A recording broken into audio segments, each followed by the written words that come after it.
The James Wales Show on Talk Radio. Why you both just turned to face me then? As if well, in trouble? because, we're not in trouble. Why? Are you in trouble? I don't know. Am I? You both literally at the same time just tell him James is in trouble. Don't tell me. What have I done? What is it, Ash? I can't tell him. You said you'd tell him. No, but I can't bring myself to Guys, tell him now. There's something going on. I would rather know. T-shirt. No, I know. Iain and Kath Motorcycle Club, Scooter Division. I can't. Go on, you tell him and I'll... Tell him tomorrow. No. It's not really fair, is it, if I tell him? It's not our place to tell him, really. No, you're right. Yeah. I'm amazed Kath hasn't already told him. She's not talking to me. It's Kath's job to tell She was in tears earlier on, so there's something going on, guys. What the hell is going on? What have I done? What is it? This is homophobia. This is racist homophobia, rampant. Yes. On Talk Radio. I will not stand for it. Do you want to tell him now and put him out of his misery or not? Tell him during the news. So. That'd be fair enough. Yeah. I can take that. Yeah. I can take it. Let's keep it private. Mano. He can decide whether he wants to tell everyone else. Yeah. That way. I feel we're letting him down a little bit. James, you couldn't let me down. Well, I just feel we are. You couldn't let me down. You've been a good boy. Ash lets me down I every could day. let him down, yeah. What? Ash Why would you want to do that? He lets me down every single way. You wouldn't want to, but why would you? He's getting older and he can't. It doesn't work. It doesn't. It just let him like down. It used to. Yeah, it doesn't work. You see, I told you, if you start giving it up, right, and not doing it anymore, that exercise use with it the or towel, lose it. didn't you? The towel. You don't. You the don't. Wet You towel. know. Is that the one where you pull your legs towards your... And you lift it up without your hands. The Late Night Alternative with Iain Lee on Talk Radio. We have ways of making Shoot saw, shoot spa, shoot paw, do raw, do saw, do raw. We da shraw, la pa saw, da raw, la da shri, lo poo paw, da do saw, do baba, re sha da ha, sha pa gra, sa pa sa, sha pa ra, sa pa da, sha pa ha, do that, baby, ben, da la, ben, baby, do shraw, so sha da ra, sa pa da ha, da, da, ben, da, ben,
Hello, this is Jeff Goldblum, and I have the good fortune to appear, if that's what you call it. It's radio, of course, but it's Late Night Alternative with Iain and Kath, the great Iain and Kath. Well, I really think this is great. Yeah, baby. Rap pussy.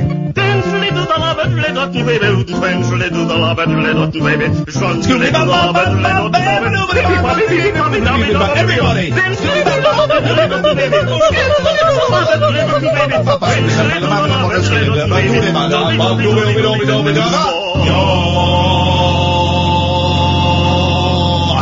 Let's go to Jane. Good evening, Jane. Oh.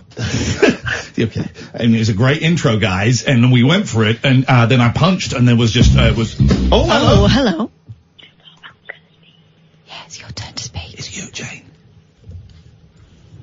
Hello. Hello, is that Jane? Yes, it is. Hi, Jane. It's Iain Lee and Kathy Boyle. Hello. How can we help you, Jane? I'm just asking, what do you think of the I'm a Celebrity this year? Oh, that's an excellent question. Do you know what? I haven't seen any of it this year. I can't watch it. It makes me feel very weird. I came in, and it was up on one of the TVs behind me, and it was a shot of them cooking, and I noticed that they don't have a fire this year. I think because of the bushfires in Australia, I would imagine, but I think losing the fire is terrible, because that was the central point that everyone would go to. This is where you go when you have nothing to do. You just go and sit and look at the fire. So is that right, Jane? They've not got the fire at all? No, they don't. It's because of the fires in Australia, yeah. That's I mean, I can see why they've done it, but the thing is, that's a real shame, and that little square of land has got more eyes on it, I would imagine, than any other square of land in the world, so you'd think it would be safe. That's a shame. I don't know, Jane, why don't you tell me what you think about it?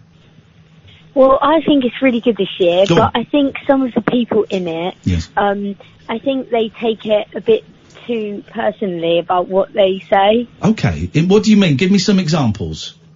So they're always, like, I understand they might miss their family, but they're always crying. Yeah. But also, when one of the celebrities in there, Adele, she brought in a picture of a person on Loose Women, and... Oh, Jane McDonald, whoa. Jane, I don't know how old you are. I'm guessing 15? Yeah. Yeah.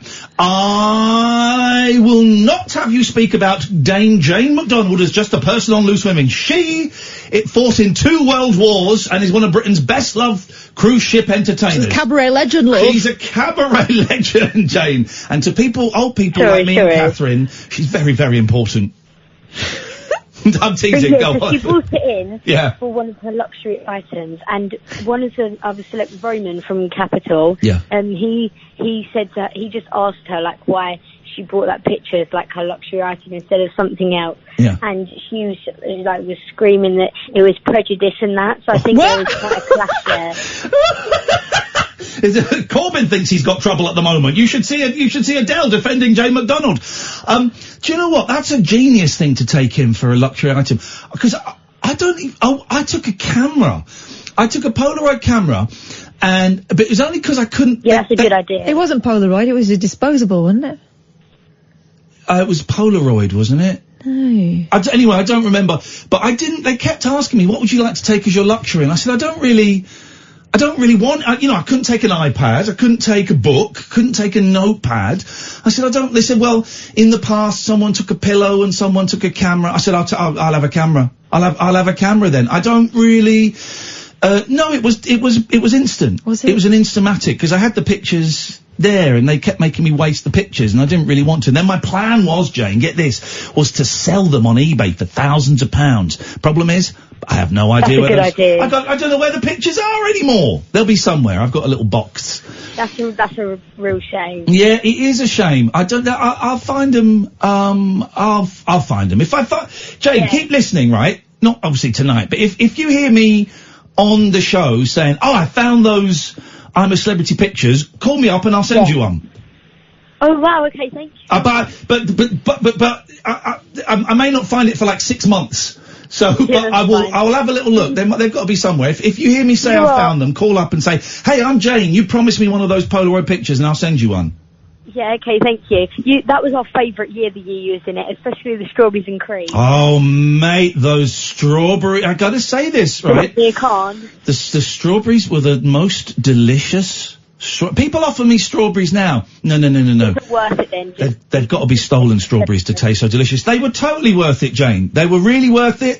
I still get people talking about that 2 years later, so I'm really proud of that silly little bit of TV. It's definitely an iconic event. Thank you very much. But are you enjoying it this year? It's very good. Okay, nice one. All right, well, Jane, listen, if you want to give us... How much longer is there like another week and a half? Yeah, I think so, yeah. All right, listen, I hereby...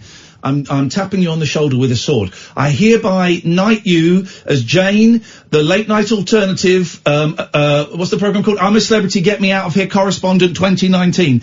Anytime you want to phone up with updates, Jane, you come straight on. And you know what? Thank you. I'm gonna let me go and look for those pictures on Thursday. I've got a free day Thursday, so there's a couple of places where I've not chucked them away. There's a couple of places where they might be. So listen on Thursday night, and I'll see if I can find them. I will do. Thank you so much. Thank you, Jane. Bye. Bye-bye. There we go. That was a nice call. I've not seen any of it. Not seen any of it. I just still can't watch it. It still makes me a bit funny. And I was telling you, good evening, dear listener. I'm Iain Lee. I'm Catherine Boyle. I was on I'm a Celebrity a couple of years ago. Catherine and I have worked together for about 7 years or so at various places. And I was thinking a lot about the strawberries. If you didn't see it, I'm a Celebrity a couple of years ago. Me and thick boxer Amir Khan stole some strawberries from some people. And it became a very controversial, big thing within the confines of that. And it became a bit of a story outside. And at the weekend I was in a restaurant with my boys. And as we left, one of the waiters said, do you want any strawberries? And I've made real peace with that line now. For a while, it would really I'd be oh, right, is that the best you got? Really, right. But I get it now. I get it. I created, along with Amir, I created an iconic piece of television. I'm aware it's not, I was about to say, mate, not as iconic as Who Shot JR, but do you know what? Actually, God damn it, yes it is. It's not like man landing on the moon. No, but it's up there with Nasty Nick and The Note. Yeah. I made an iconic piece of television, when really I was doing it for Kath and my mate Scott, Balcony. Before I was doing it, I was thinking, will Scott and Kath laugh? And I was there for a long time, and I thought, yes, they'll laugh. Can I survive the fallout that will happen in the camp when this comes out? Because it will come out at some point. And I thought, yes, I could. I didn't realise it would get quite as nasty as it eventually did. Otherwise, maybe I wouldn't have done it. But my overriding thing was, will my two of my closest friends find it funny? And it was, yeah, I think they will. So I did it to make you laugh, Catherine, and I did it to make Scott laugh, who doesn't listen to the show anymore because he's a knobber. Is it because of the Babadook? Maybe it's the Babadook. And I was thinking, how dare I get grumpy with people remembering something I did on a TV show? How dare I get grumpy? I should be proud of that. Name one other bit from the 2017 I'm a Celebrity. I've not watched it, so I don't know. Name one other bit that springs to mind. The bit where you jumped off that plane. That was lovely. That you thought you were going to die. I thought I was admittedly. But what did you? Oh, and the bit with you in the swimming pool where again you thought you were going to die. I thought I was going to die. But no, if you're just like a regular thing, I don't want to big myself up too much. But if you name one other bit that happened in that show 2 years ago. First thing that comes to mind is the strawberries for most people. Brilliant. I'll take that. And I'm really thrilled. I tell you what swung it round for me is when this new series of I'm a Celebrity started, I started getting so many tweets from people that don't even listen to the show. Going, looking forward to this series, but nothing will be as iconic as these two. Picture of me and Amir giggling over some strawberries. And I thought, wow, God, that really, I'm not bigging myself up. Please, please, please don't think, I get what it is. It's a funny 2 minutes on a reality TV show. It isn't, there's a Zapruder footage or it's nothing of any great import. But people 2 years later sending me a screenshot or just atting me saying this is iconic. That's incredible. But you know why? It's That's incredible. People, right. That show had been on for such a long time. Yeah. Like Big Brother, that people felt watching that they'd seen it all, and that the people going on knew what the trick was. It's not like the first series when everyone's going in as an experiment and it's more natural in some ways because people aren't completely conscious of what they're going to get out of it, which is the way sometimes it comes across on reality TV shows these days. So this was completely out of the blue. The fact that you subverted the usual let's all get together campers and let's all do it for the good of the group and did something naughty. And do you know what? The extra camps, they were all loving it. They were all loving it. Joel Dommett was saying, I've been waiting for someone to do that for ages. And Dec thought it was hilarious. Oh, well, I knew the game, and it was fun, and I created something that actually I'm very proud of, and my boys still laugh when people mention the strawberries. I'm in. And here's the spoiler. He wasn't taking a hearty meal out of the mouths of his campmates. They were going to get one strawberry each. Yeah, exactly. And we decided it would be better if two men got 6 strawberries each, because then we could do a lot more. It's funny, actually. I was going to mention this, then I wasn't going to mention this, and I think we're going to mention this, right? I think that you and I, dear listener, need to have a chat about, and it kind of follows on from the I'm a Celebrity thing, and it's going to be about me a little bit, and about Kath a little bit, but about expectations, about celebrity, about friendships, and about barriers, I guess. Boundaries. Boundaries, thank you. There's been a few things, the last couple of days that have really struck me as peculiar. They've got me angry. They've got me upset. They've got me annoyed. They've got me scratching my head and going, what? And I tell you what it is, right? I tell you what it is.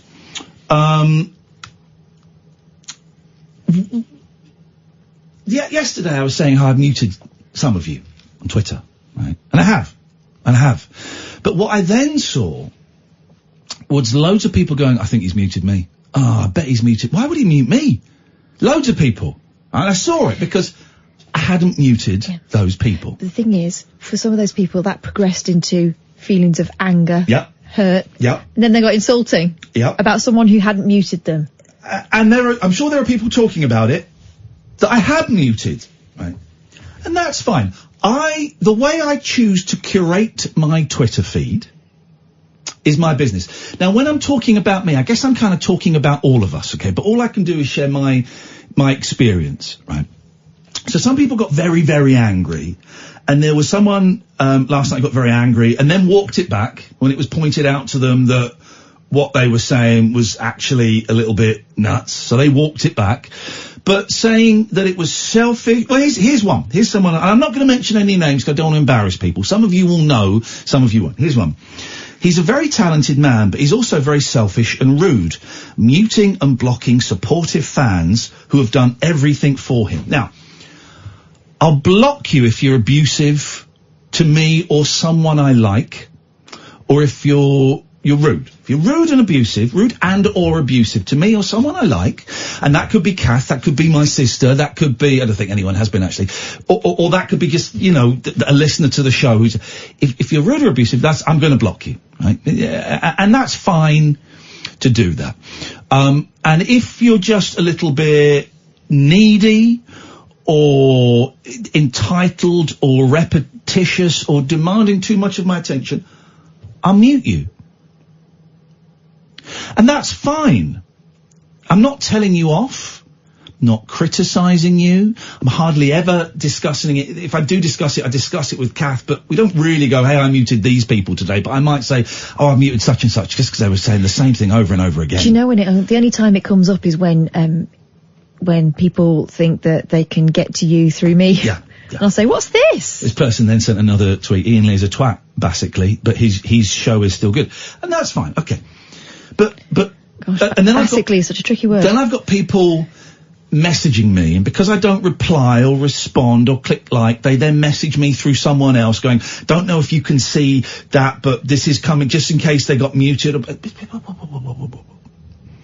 then I had an email today, right, from someone I have asked politely to stop messaging me. I have told aggressively to stop messaging me.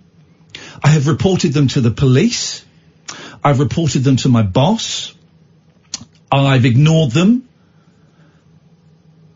I've told them the truth, that their messages scare me and make me feel very, very uncomfortable. Okay, and again, I'm not going to mention any names. So this person messaged me again today. Iain, I'm just a listener that really enjoys the show you do. I can't even remember how I got to the point in your mind of being a stalker. You've got me so damn wrong, it's not funny. You get emails from listeners all the time. I'm no different. I don't like listening to you referring to the email I sent about your cat, sent with the utmost sincerity, calling me a nut job and a scumbag. That really hurts, and to be honest, it really sends me into a spiral of self-loathing, hatred, and doubt about the person I am and how I've been perceived. I made a mistake a long time ago with the sending pictures to listeners. But did I hear that you did something similar so you could hopefully relate to doing stupid things under the influence of certain mindsets? I came on air and publicly apologised for that behaviour. So why don't you cut me some slack? Why is it that you get to tell me how you feel about the way I make you feel, but the consequences of you doing so, the feelings of me hating myself, isn't allowed to be just as valid? Honest to God, you've got me wrong. But none of it matters, as we don't even know each other, never have and never will. I'm just a listener, a follower, that's all. Just wanted to be understood. My God, there's so much in there, and I'm aware that by reading it, I'm actually very nervous reading it because I am opening a can of worms. That person, please, I'm not mentioning your name, I'm really asking you to stop contacting me. You scare me. You scare me. The pictures you sent are not the reason that I don't want you contacting me. It's the persistence and the insistence that we have something that scares me. Why is it that you get to tell me how you feel about the way I make you feel? Because this is my job. This is my life. This is my livelihood. My job is to come on this radio station, sit in front of this microphone and try and do something that isn't talking about Brexit, isn't talking about anti-Semitism, isn't talking about Islamophobia, isn't talking about did Joe Swinton have a bad or a good debate. It's to try and make something different. And that involves me sharing a lot more of me than any other radio presenter I can think of, certainly in this country, probably in the world, possible exception Howard Stern.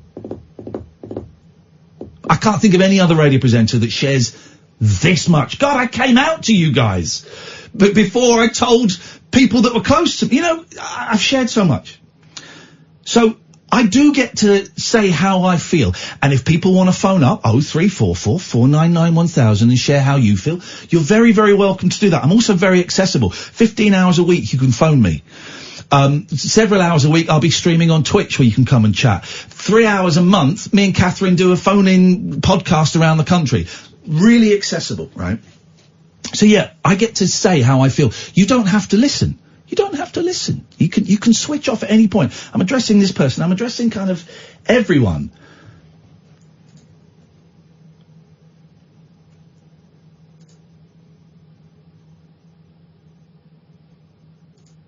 He's just texted us. He's just texted us and now I feel sick. Stop listening. Stop listening. Stop listening. I do not belong to you. I am not a part of you. I am nothing to do with you. Stop listening. And the same, and I don't want it to be about this person, this is a broader thing. These tweets last night really made me think, we need to, I am not your friend in the way that some of you think I am.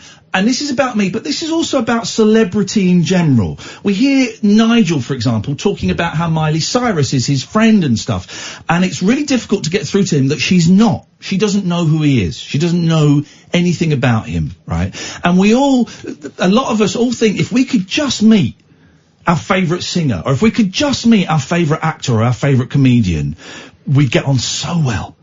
There's a bit of me that thinks that. A lot of the guests I've had on in the past, I've got them in because I thought I'd really like to be their friend. So I've been doing it as well. And over the past 20 years, I've become friends with 3 of them. Steve Guttenberg, Bare Naked Ladies and Stephen Page. Fine. And Imani, 4. But there's a part of me that wants to be friends with people that can communicate with me, whether for me it's primarily through music. I think I want to be friends with them. They just want to sell a record, man.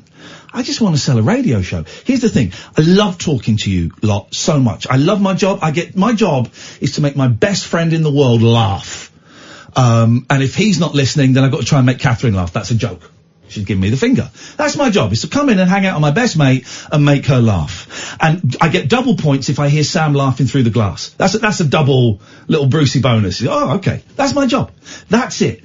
And we work it in such a way that we, as well as making you laugh, we kind of share a lot of stuff, and we're trying to create something new and something bold and something different, and it's looking like it's starting to work in terms of the conventional, numbers going up, and we're getting some amazing calls coming in. My God, I had so many people tweeting me today about the legend of the Sphinx.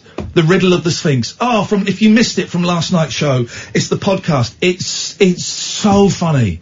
So it's supposed to be a serious lecture, but it ended up being talking about eggs.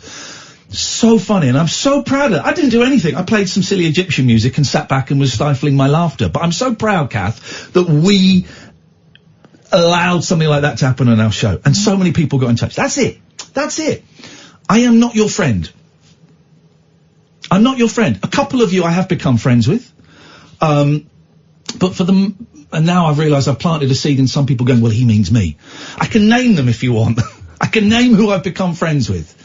I'm not your friend. I don't owe you anything more than the 3 hours a night I give you. I give you a lot, man. I give you a lot. And so, again, I don't want this to make something. So do your pop stars. So do your film stars. So do your comedians. So do your YouTubers. So do whoever it is you look up to. Maybe it's other radio hosts. That's all I owe you. That's it. That's all. And so to be upset that I don't like a tweet, I don't respond to a tweet, I don't reply to an email, I maybe didn't spend as much time talking to you at an event as you would have. It's really unfair. It's really unfair. And quite possibly it's my fault to a certain extent. It's my fault that maybe I've created. Marcus and David, stay there, be there in a bit. Maybe it's my fault by being too open, by sharing too much. But I don't want to change that. So I guess, what am I trying to say? I don't know. I'm not telling you off. Please don't want anyone to think they're being told off, right? No one's being told off. I'm so grateful that you choose to listen to this show. So grateful. So grateful some of you come to our live shows. I'm so grateful that we made $3,000 for the Samaritan selling a silly book. So grateful that I've had to post out another 15 singles and rabbit hole badges. So grateful. Posted them out today. So grateful.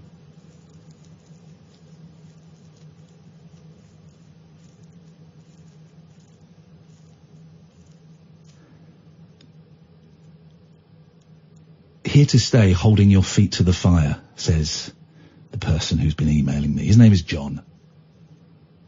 I don't know what that means, but does that sound threatening to you? Mm-hmm.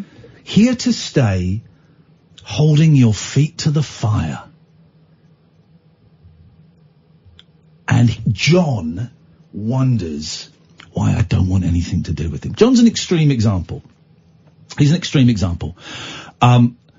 I don't know. I don't know the point I'm trying to make here. I've just been really upset and really confused recently at how much some of you seem to want from me. I'm just a joker, man. I'm a jester. I'm here to dick around, and you can point and you can laugh with me, you can laugh at me. I couldn't give a stuff. As long as you're laughing or thinking or feeling or something, that is it. That's it. For most people, they get it. Most people do. You're absolutely right. Thank you. It's the people who are at this point thinking, yeah, but he doesn't mean me because I'm different. It's you. It's people who expect some sort of one-to-one experience once this show is finished. Or who think that by sending a message, somehow that means that we have to respond. Mm. We're not at work anymore. It's really interesting. Tony gets it. Tony sent me a text, and then he says in his second text, if you do not reply personally or come round tonight for a coffee, I will troll you forever. Think carefully about your next move, bro. He gets it. He gets it. And most people get it. Most people do. It's a tiny percentage. It's the people who get disappointed and sometimes personally offended. I don't owe you anything. I feel I give you more than most. Your favourite singer doesn't owe you anything. Justin Bieber doesn't owe you anything. Paul McCartney doesn't owe you anything. Miley Cyrus, that doesn't owe you anything. I can't think of any actors. All I can think, right? Daniel Craig doesn't owe you anything. All the people that play Doctor Who do not owe you anything. I'm not speaking to you, Peter, when I say that, but your favourite comedian, they don't owe you anything. All they owe you is that when you pay money to see their film or their set, or you turn on the radio, that they do their best to give you a good time. That's it. That's it. That's it. That's all they owe you. And then it's done. Then it's done. That's the contract that you have with an entertainer. So it's a weird start to the show. I just felt I had to say something because I was so upset at some of the people getting angry because they thought I'd muted them. And he owes us everything. I saw that from a couple of people, and I thought, wow, you really think that just because you think I've muted you on Twitter, and the reason you think I've muted you is because I don't respond to your tweets? That's insane, man. That's insane. So, you know, think about me, and also think about the other people that you admire and that you respect and that you look up to, right? Their job is to, you know, make a movie for 3 months, or make a TV series for a month, or sing songs for 90 minutes. That's their job. That's it. That's the contract you have with them. Anything beyond that is an absolute bonus. And if you choose to, you know, reward them with extra by buying their T-shirts and their merch, that's brilliant. That's great. But you're not buying any more of them. That's a bonus on top. Does that make sense, Catherine? If I sound like a sanctimonious, pretentious dick there, that's my fear of bringing that up. No, because what we're talking about is some really extreme behaviour, and you know, people that actually think that they have done something for you by listening to a radio show. I've done everything for him. You don't have to listen. It's a weird vibe we've created, but you know what? I'm happy with that. I'm really looking forward to playing for you. Go on. Most people get it. Most people do. Oh, of course. I think that it's part of the power of radio, the fact that what I'm thinking now is going directly into someone else's brain, and it's going into a bedroom that they may share with nobody, or they may share with someone they don't get on with, or they may be downstairs avoiding someone, or they may be thinking about not wanting to go to work. We're keeping them company at what can be a really lonely time. Mm-hmm. And we're there when their friends aren't picking up the phone. But I think it's unreasonable to expect us to replace those people. Talking of being uncomfortable, right? I'm so looking forward to, I would guess next week, dropping part 1 of Catherine and my show that we did in Brighton. Yeah. Guess we got one more Celebrity Diary this week, and then we're going to play the show in Brighton, 2 parts. And it was really uncomfortable. I know we're late for the ads. Really, really uncomfortable. Because there was someone in the show, tiny audience, 60 people. Well, it was about 50, because 10 people didn't turn up. Really not enjoying the show. To the point where the show became about him and me. Really uncomfortable. And we weren't sure whether we were going to drop it as a podcast. But then I heard a podcast yesterday, 2 days ago. Yesterday, Monday. That was so uncomfortable and incredible. I thought, I phoned Kath up, said, Kath, we've got to put Brighton out, because this is a feeling. This is a feeling. It's a podcast called How Did That Get Played? Brilliant. Really funny podcast. 2 people present it. Can't remember the names. I do apologise. Really funny. And they talk about rubbish video games. And each week they get a guest in, and they focus on one rubbish video game, and they destroy it. And it's a really funny show, and I love it.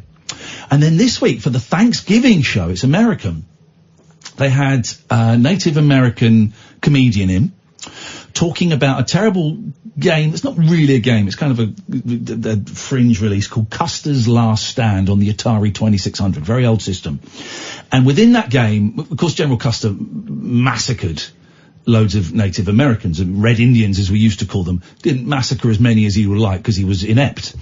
But in the game, you play Custer, who basically was part of a genocide. And in the game, you have to rape a Native American woman. And they get a Native American comedian to talk about it. And the first 20 minutes is great. And they're chatting about video games and old systems they had, and it's fun. And then the host goes, right, well, let's get to the game. And the guest says, you can hear him swallow, and he says, right, I'm being serious here. I'm not doing a bit. I'm Native American. I'm really confused as to why you've invited me to talk about a game that involves General Custer raping Native American women when Native American women have the highest unsolved murder rate on Thanksgiving. Silence. And he goes, I'm just thinking, what the Yeah. And you can hear the two hosts just gulping and going, oh my God, what have we done? And he says, wonderful. As far as I know, I'm the only Native American you've ever had on this show. Yep. And you choose this, and you choose now. Yep. And the point he's making is, why did you not get me on to talk about, I can't think of any of the other guys. Why did you not get me on to talk about Sonic Adventure 3 weeks ago? Why have you not got me on in a month to talk about Garfield Kart? Why? It's tokenism. It feels like he's being wheeled out, yeah. It's tokenism. It's so uncomfortable. And the two hosts try and justify it. And then right at the end, they both go, we screwed up so bad. So bad. I am so... And they're all cool. They're friends, right? It is the most amazing listen I've heard, in as much as it made me feel, from a podcast that makes me chuckle and sometimes makes me a bit angry because they slag off games I like. That's it. To sat in my car going, oh my God, this is awful. I feel awful. It's great. How did that get played? It's the last episode, Custer's Revenge. Anyway, it's just made me think we've got to put out Brighton. Unedited. We've got to put it out. And maybe we put it out and maybe we do like a little workshop where we talk about it or something, because it's tense. Yeah. It's tense and it's feeling something. This is what I want. I don't want to... Radio makes you feel angry because it's like, hey, you've got to vote. You can't vote Jeremy Corbyn because he's anti-Semitic. Well, no, you can't vote Boris Johnson because he's anti-Muslim. You can't vote Joe Thingybob from Thing because she had a terrible... It's that. It's what makes you feel angry. But I want to feel other stuff. I like feeling angry. I like feeling aroused. I like feeling drunk. I like feeling uncomfortable. I like feeling scared. So if we've got 45 minutes, 90 minutes of audio where people are going to go, holy shit. Yeah, it was real. It was real.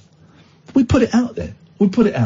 I don't know what I'm trying to say, dear listener. What I'm trying to say is this show is bloody excellent, right? And me and Kath are the best at this in the country. The best at this stuff. I couldn't do what Mike Graham does. I couldn't do what James O'Brien or Nick. I couldn't do it. I couldn't do it that way. But this, you've heard people sit in for us. They can't. Me and Kath are the best in the country at this, whatever this is. I don't know what this is, but we're the best, right, at making you feel something. So don't take the piss, right? Come and play with us. Come and have fun with us. Phone us up, and then let us breathe for a bit. Don't kind of pin everything onto us, okay? We're just two idiots trying to make it in the world as well, okay? Did that make any sense? Probably not, but here we go. 0344 499 1000. This, dear listener, is Talk Radio. Whispering lunar incantations for cross-parents, cross-dressers. Yeah. Did you know this about me? And cross-rail workers. Steel and polycarbonate. The Late Night Alternative with Iain Lee. I've got a very poor internet connection. On Talk Radio. We got Noah, Tom, James, David, Becky, but first of all, we got Marcus. Yes, man. Yes, man. I've forgotten what I was calling for. Join in, Marcus. I love you, man.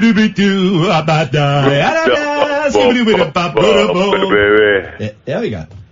I have forgotten what I was calling You have been on the line for just under 19 minutes. That is a long time to retain one piece of information, isn't it? Yes. Yeah.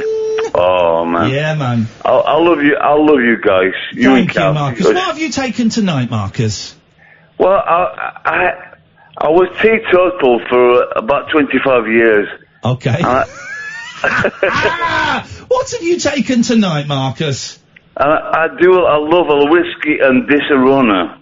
Disaronno? Yeah, it's a Disaronno. Amaretto. Yeah, that's the one. Is this the way to Amaretto? He'll be puking on my pillow. Love it. Marcus. Anyway, so you don't know what you want to say then. Marcus, say hello to my good friend David Babcock. Oh, hello, David Babcock. Right. Are you drunk? Hello. Even I've been hugging my pillow. Dreams of Amarillo. That's with Marie who lives with me. Marcus.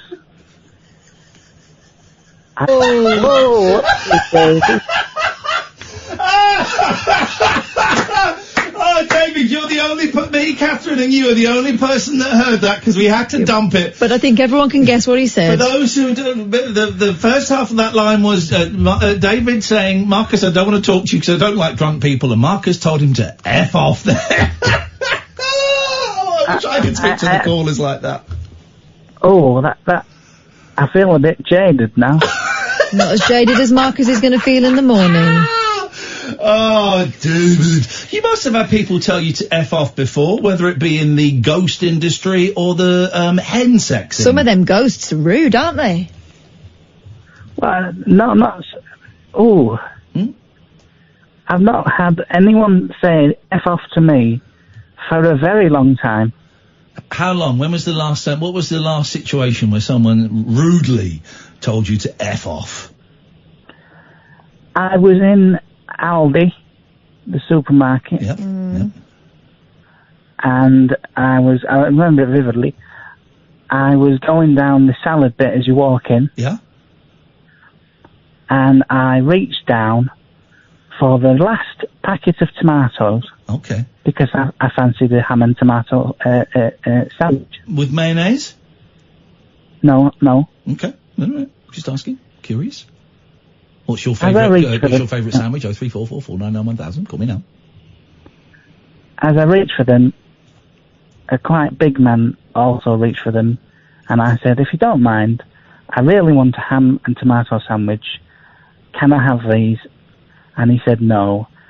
And then I said, well, I'm going to take them anyway, and then if you try and take them off me, I'm going to get the security to come over. Right. And then he told me to F off. Who's that? Am I on with someone? I really don't. I didn't know why I said it. Anyway, and then if you try and take me, I'm going to get the security. Right, turn your radio off. God. Thank you. I have done. Right. Could you explain why you decided on a live radio station to tell me to F off? I'm so sorry. I can't apologise enough. I tell you, I bet you stink. He's going to do it again. I'm very fragrant. Right. Amaretto. Why did you think... I don't want to get... The things I want to say to you, Marcus, but I'm afraid it might really upset you deep down. So you're probably quite sad already, aren't you? I'm deep as a well, baby. Right. Nope. Right. We can't help you. I suggest you go to bed. Well, I'm going to go to bed in about 30 minutes. That's fine. That's fine, man. Who am I talking to? With respect, I'm not going to tell you my name. All I will say I'm not interested. I'm not interested in them at all. I am an absolute potty mouth. I accept that. But I am a man of extreme violence. Passions. What's the word? Drinking habits. I am a man of extreme quality. Oh. Right. Okay. And humility.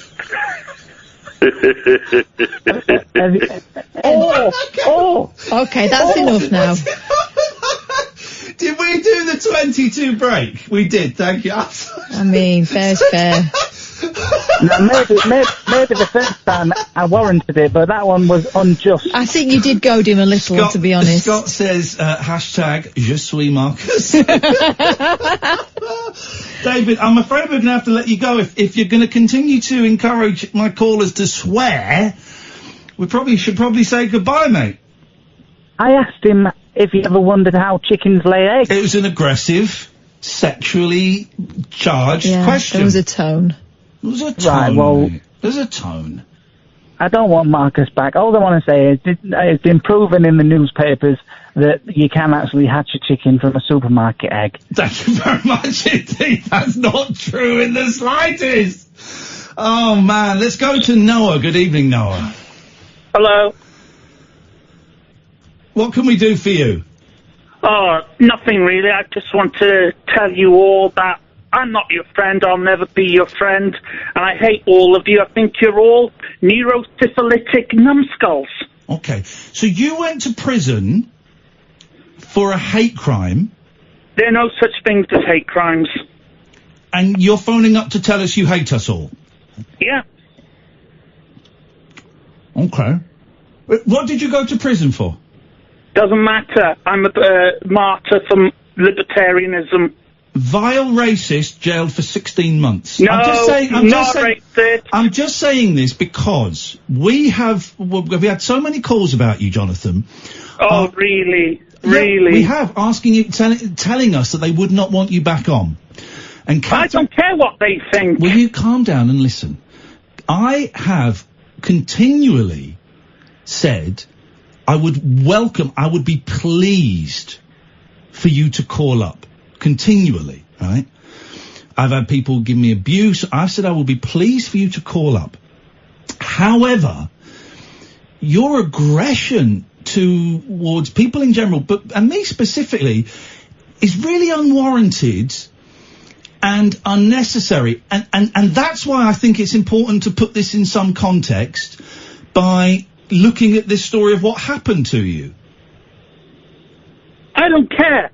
Okay. Well, I really don't care. Do you mind if I read the story?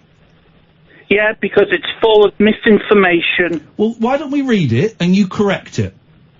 I've already corrected it. A vile racist... Not true. ...who claimed Hitler was born 100 years too soon, okay, has been jailed for 16 months. Jonathan, won't say your last name, 34... admitted at Crown Court to making online threats intended to stir up racial hatred. No, that's not true. You admitted it at Crown Court? No, I didn't. They've deliberately lied there. Had nothing to do with race. Okay, but you did. But you did make online threats? I threaten the whole world all the time. The court heard that you used a social media profile to make threats against Muslims, Jews and MPs. I didn't make threats against Jews. That's another lie. But the Muslims and MPs you did? Yeah. What threats did you make to the Muslims and the MPs? Apocalyptic threats. So what, threats of death? Yeah. Murder? Murder's a bit of a strong word for such unpleasant individuals. As Muslims? As politicians. Okay. Rape? No. Jonathan posted vicious communications online between March and August 2017. The judge said the views would outrage any decent human being. Well, he mustn't get out that much. The court heard that you had created a social media profile where you alleged to be a champion of free speech, describing himself as a white libertarian and white dissident. No, I'm not white dissident. White libertarian because I am a libertarian and I also happen to be white. And I also believe that white people should have exactly the same rights as any other race. Okay. So you want to lower the rates that white people have to those of people of colour. Okay, that's interesting. One message claimed Muslims should be, quote, forcibly sterilised. Yeah? Yeah. And, quote, sentenced to death. Yeah. Right. Another, encourage people to hunt down and kill Gina Miller. Yep.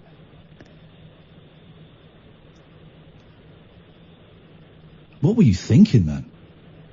I was thinking that our vote would be respected, and that some person who was not born in this country and who does not share our values wants to take away our freedom. Jonathan, you are talking even more bollocks than I think I've heard you talk ever. I was really looking forward to you coming on. I was really interested to see if prison had calmed you down, if you'd learnt any lessons. I enjoyed our conversations about retro video games.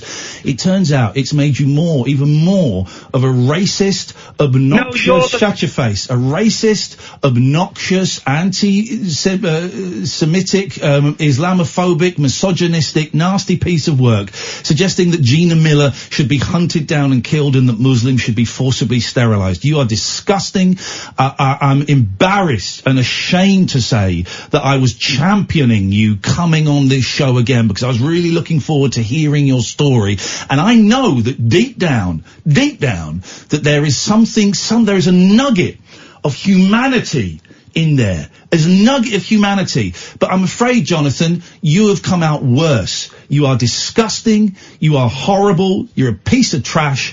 And okay, those people are right. You're never coming on my show ever again, mate. Never again. So put your phone down, delete my number, stop listening. You are not welcome. After I have defended you, you don't owe me anything because of that. You don't owe me anything. I got it wrong. That's what I'm angry at. I got it wrong. I misjudged completely. And everybody who told me this would happen, I apologise. You were absolutely right. Jonathan, Noah, whatever you're going under these days, not interested, never want to know. I really, really hope you sort your head out, you sort your soul out, and that you can atone for the hideous, hideous things that you have said. Good evening. 0344 499 1000. Let's go to James. Good evening, James. Good evening, Kath, and good evening, Ian. I just shake for a second. Yeah, I'm shaking hearing that. I know. Don't worry. What an absolutely. I mean, I literally, you sort of hear that these views exist, but to hear someone with such clarity go and speak such vile, repugnant, evil racism out of their mouth, and I'm really so pleased that guy phoned. Well, here's the thing. We're in a very weird place in the moment with the whole anti-Semitism in Labour that's being talked about today, and I suspect that tomorrow, it's kind of come up a bit today, but I suspect tomorrow the Islamophobia in the Conservative Party will come up, and I hope that there is attention once again drawn to Boris Johnson talking about bum boys in tank tops, and, we've had the focus on Labour. Let's hopefully it shifts over to the things that are going on there in the Conservatives. But another thing I wanted to talk about, and we'll talk about it later, you know that apparently on Strictly Come Dancing, they had two men dancing, they had over 200 complaints. 200 complaints because two men were dancing together. They weren't doing like the forbidden dance with no drawers on, were they? They weren't doing a 69. They were just having a dance. This is the point I want to make, James. We're going backwards. I thought that racism was almost done. I thought that homophobia was pretty much gone. I thought that misogyny, we'd done that one in the 80s. No. James, we are going back, right? And unless... I was just so shocked. Like, I just couldn't... The thing that behind everything he said was just hate, like the anger that he had. I'm pro-Brexit. I might not like what Gina Miller has said or the action. You don't want her dead, though. No, of course. She's got every right to say it. She's done everything by the law. I voted Remain, but I don't want extreme. I don't want the people behind the Leave campaign executed. I don't. How have we got to a place and I was about to say, well, that's acceptable. It's unacceptable, and he went to prison for a significant time for that. But where people now feel comfortable, James, airing those views. Joe Cox was murdered, right? Yeah. We've got to remember that when the people said, Farage said after Brexit, no blood was spilt. Yes, it was. An MP was murdered. So we've got to be careful about the language and the rhetoric we use. And maybe in the past, I've been a little too easy on callers like Jonathan, and maybe I've kind of let them stay on for entertainment purposes. Well, I can't do that anymore. No, I don't. I think this is, and what I was going to say, and the reason why I called originally before this guy, is that I think you've got to be kind to yourself, and I think it's about boundaries. Yep. You know, like, I'm a clinician, and essentially I might get on with a patient, or we might have a really good working relationship, but there's boundaries, and people are overstepping those boundaries, and that's not fair. Yep. You're entitled to a life, you're entitled to have privacy, and you go and open yourself up as an entertainer, but that's what you are, you're an entertainer. Here's the other thing, though, James, those boundaries are there for those people's own good as well, actually. Yes, absolutely. Yes. Everyone needs to know where they stand, so they know what their expectations should be, so that there's no disappointment or upset. Mm. And particularly with some of the regular callers that you've had as well, and the stuff that you've done for them, you know, you've gone well above what anyone would expect, you know, radio presenters to do, and you do that because you care. But it's unfair, and I think it's dangerous for your mental well-being as well. And I kind of really got that sense when you were talking, actually, Ian, about what you were going through, and actually you very much sounded like someone that is going through a stalking experience and a victim, and it was really uncomfortable to hear because you were deeply honest, and it's really unacceptable behaviour. I have to clarify. Let me just clarify one thing. When I was reading the email and then someone else called John was texting in, that was a different John who thought I was talking about him, even though I was reading a specific email. So which is part of the problem, of course. James, listen, it's so nice to talk to you. I'm late for the thing. People are texting going, that Noah has to be a wind-up. Oh, no. He won't be coming on the show again. I'm so disappointed. I mean, I knew the history. I knew what he said was horrific and was indefensible. I also know we've had some really interesting calls with him where we've talked about old video games. We've scratched the surface of what happened to him. There have been moments of humanity there. There have been real moments of humanity. And I got, you know, the last time he came on, he tried to shame me about behaviour I've done in the past. He won't be coming on here again. Scott says, that's one of the most jaw-dropping moments of radio I've ever heard in 20 years of being a speech radio-obsessed numpty. There you go. We got Becky and we got Noel Taylor, dear listener. This is Talk Radio. The Late Night Alternative with Iain Lee on Talk Radio. We have ways of making you talk. Shoo-soo-saw, shoo-soo-spa, shoo-poo-paw, do-do-raw, do-do-saw, do-do-raw, shoo-do-do-da, shoo-do-do-do-do-do-do, we-da-da-shraw, la-pa-saw, da-da-raw, la-da-shri, lo-poo-paw, da-do-saw, shoo-do-do-da, shoo-do-do-do-do-do-do, re-sha-da-ha, sha-pa-pra, sa-pa-sa, sha-pa-ra, sa-pa-da, sha-pa-ha, shoo-do-do-da, baby, then, then, baby, do-shra, sha-da, sa-pa-da,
03444991000 is the telephone number. We are living in a very scary time. Okay, so you with the stories about the anti-Semitism, the stories about the Islamophobia, and all of that's going on, right? And then there are two other stories about hatred, about fear, and about hatred, right? And about disgust. 200 people complained about two men dancing on Strictly Come Dancing. I would like to complain. How long has Strictly been going for? 15 years? I'd like to complain it's taken 15 series to get two blokes on there dancing. They've teased it for the last 5-6 years. When two of the main characters in that, two of the main judges are openly gay. What? Why are we shocked by two men dancing? Honestly, some of the jokes on that are more shocking than the dancing. If you're shocked by that. 200? What? Are they worried that it was going to make their kids gay? Because, right, if they're worried it's going to make their kids gay, that must mean they're worried it's going to make them gay. Because you're saying what, that you get to a certain age and you can't be, you've got like a queer barricade around you so you can't be affected by the gay vibes that gays and lesbians are sending out. Only kids can be turned gay. Here's the thing, think back to when you were a kid, right? Who did you fancy? Who did you fancy? Who were you attracted to in that kind of sense? You know, you might be confused. There might be a little bit of head scratching, but you find girls sexy, you're hot, you find guys. It's not seeing two blokes dancing on a BBC One TV show is not going to make a heterosexual go, I want to have sex with another man. It doesn't work like that. So that's one thing, right? This is why I'm saying we're going backwards, because we're going backwards. Becky, Lavinya, Michael and Noel, I'll come to you in a minute, I promise. Becky, you're up first. And then those homophobic idiots cowardly hiding behind the flag of religion, in this case Islam, protesting outside a primary school in Birmingham. It's gone to court. And the judge has said, yeah, you can't protest outside a primary school. You can't do it. You're not allowed to do it. I don't know what the distances they've got to be, but again, these children are not about to be given lessons in how to be gay. They don't get 7-year-olds and show them gay porn. It's not, how thick are you to protest, right? And calling the teachers nonces and queers as they go in. This is what they've been doing, right? All behind the facade of religion. It's not. In this instance, it's Islam. Stupid. I've argued with people of Christianity. Stupid.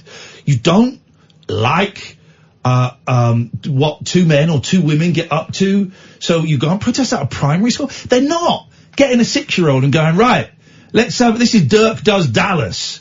All they're doing is very age appropriate, just sharing the concept that some families have a mummy and a daddy, some have a daddy, some have a mummy, some just have grandparents, some might have two daddies, some might have two mummies. It's all cool. That's it. That's it. That's all they're getting. I don't even know what age is, 6, that's it. That's it. And that it's okay if that's what you've got at home, or if you wonder why little Stevie has got, you see two men coming to pick him up and not a mummy. That's what's going on. It's okay. And so you have these homophobic bigots, some of them quite probably repressed. I don't want to make too thing of that, but probably protesting outside of school, scaring the kids and intimidating teachers because they don't like the fact that two men might get married or two women might get married, and we're supposed to offer and then they complain, oh, well, you're not respecting my religious freedom. That's the argument. You're not respecting my religion. Get stuffed. The counter to that is, you're not respecting fact. This is what happens. These people exist. I am going to protest outside a mosque, Islam. I'm going to protest outside a church, Christians getting married, Muslims getting married, Jews getting married. You see how ridiculous that is? And also, the religion you've chose, there's an amount of indoctrination, but you've chosen it. It's a choice. It's a choice. You do not choose. And I don't know why people don't understand that. You didn't choose to be gay. I didn't choose to be bi. You don't choose to be straight. You don't go, right, well, I've got a dingus. This is a dingus between my legs. Who am I I'm gonna go for ladies. You don't choose. I kind of believe it's hardwired, and there's DNA, and it's kind of, I think it's all kind of set there from before you're born. Some people believe there might be a little bit of, social, I don't know what it is, right? I don't know what it is, but you don't choose it. So to be a dick, right, hiding behind whatever religion, and this was Islam this time, and go, yeah, we're gonna stand outside a school, right, and we're gonna insult teachers, we're gonna intimidate teachers, that's what they did. And we're going to create a tense vibe for the kids, right? Because what they are teaching goes against Allah, or Islam, or Jesus, or God, or whatever. Man, I hate that. I hate that. Be religious. Be whatever religion you want to be, right? That's cool, man. That's cool. But then let everyone else get on with what they want to do. It really annoys me. We're going backwards. I thought it was a great decision in the court today, but how sad that it had to go to court. That a school, 25 teachers have been treated for stress at that school. Stress. Because they'd have to walk through a protest of parents. Here's the thing as well. Wow! A lesson that would have been and gone, and one kid, maybe 2, maybe 3 in that year, might have been allowed to feel a bit less weird. Yes. Has instead been made a massive deal out of it. Exactly. You're bringing more attention to it. And more shame to any... Here's the thing, Muslim parents. Some of your kids are gay and lesbian and bisexual and trans. And the same for all faiths. Doesn't matter what faith you are, there's going to be gay, bi, trans, lesbian kids in there, right? And all you're doing is causing them shame and harm and a lifetime of self-loathing. I've lived through a lifetime of self-loathing because of my sexuality that I didn't want to dress, not because of religious reasons, for all kinds of messed up reasons. I've got my own messed up reasons. It's horrendous. My boys don't know that I'm bisexual yet, because it's not really come out, and I'm sort of... I was going to say dreading telling them. I'm dreading telling them because I haven't quite got the vocabulary yet to tell them, and I still have a lot of shame around my behaviour. So I still got a lot of shame. But I haven't got to tell them for it. They haven't got to know for years. But they know about gay people, they know about lesbians, they know about trans, they know that a couple of kids at their school have got 2 dads. They know, and it's normal, It's normal for my 7-year-old that there's a kid in the year below him who's got 2 dads. It's normal. That's brilliant. That is brilliant. But I think we're going backwards with the homophobia, the racism, the religious hatred. We're going backwards, man. And I don't know what it was. Was it Trump? Was it Brexit? Was it the ED? What? I don't know where it started, but I think once that genie's out, you can't put that back. I think there is a large part of the population, and I'm not saying the majority, but a large vocal part of the population who are feeling quite powerless in their lives, which is why they have to nail their flag to a definite, absolute cause. Yeah. And if it makes you feel a little bit more like you're regaining control in a life where so much of it you feel is taken out of your hands, then for them that's some certainty is a little bit of strength for them. I think that's what it comes from. Let me read you a tweet to this radio station that feeds my kids and pays my mortgage. But this radio station also encourages, no, rephrase this carefully. This radio station also allows people to feel empowered to send tweets like this to this radio station. Stop all immigration, make Britain British again.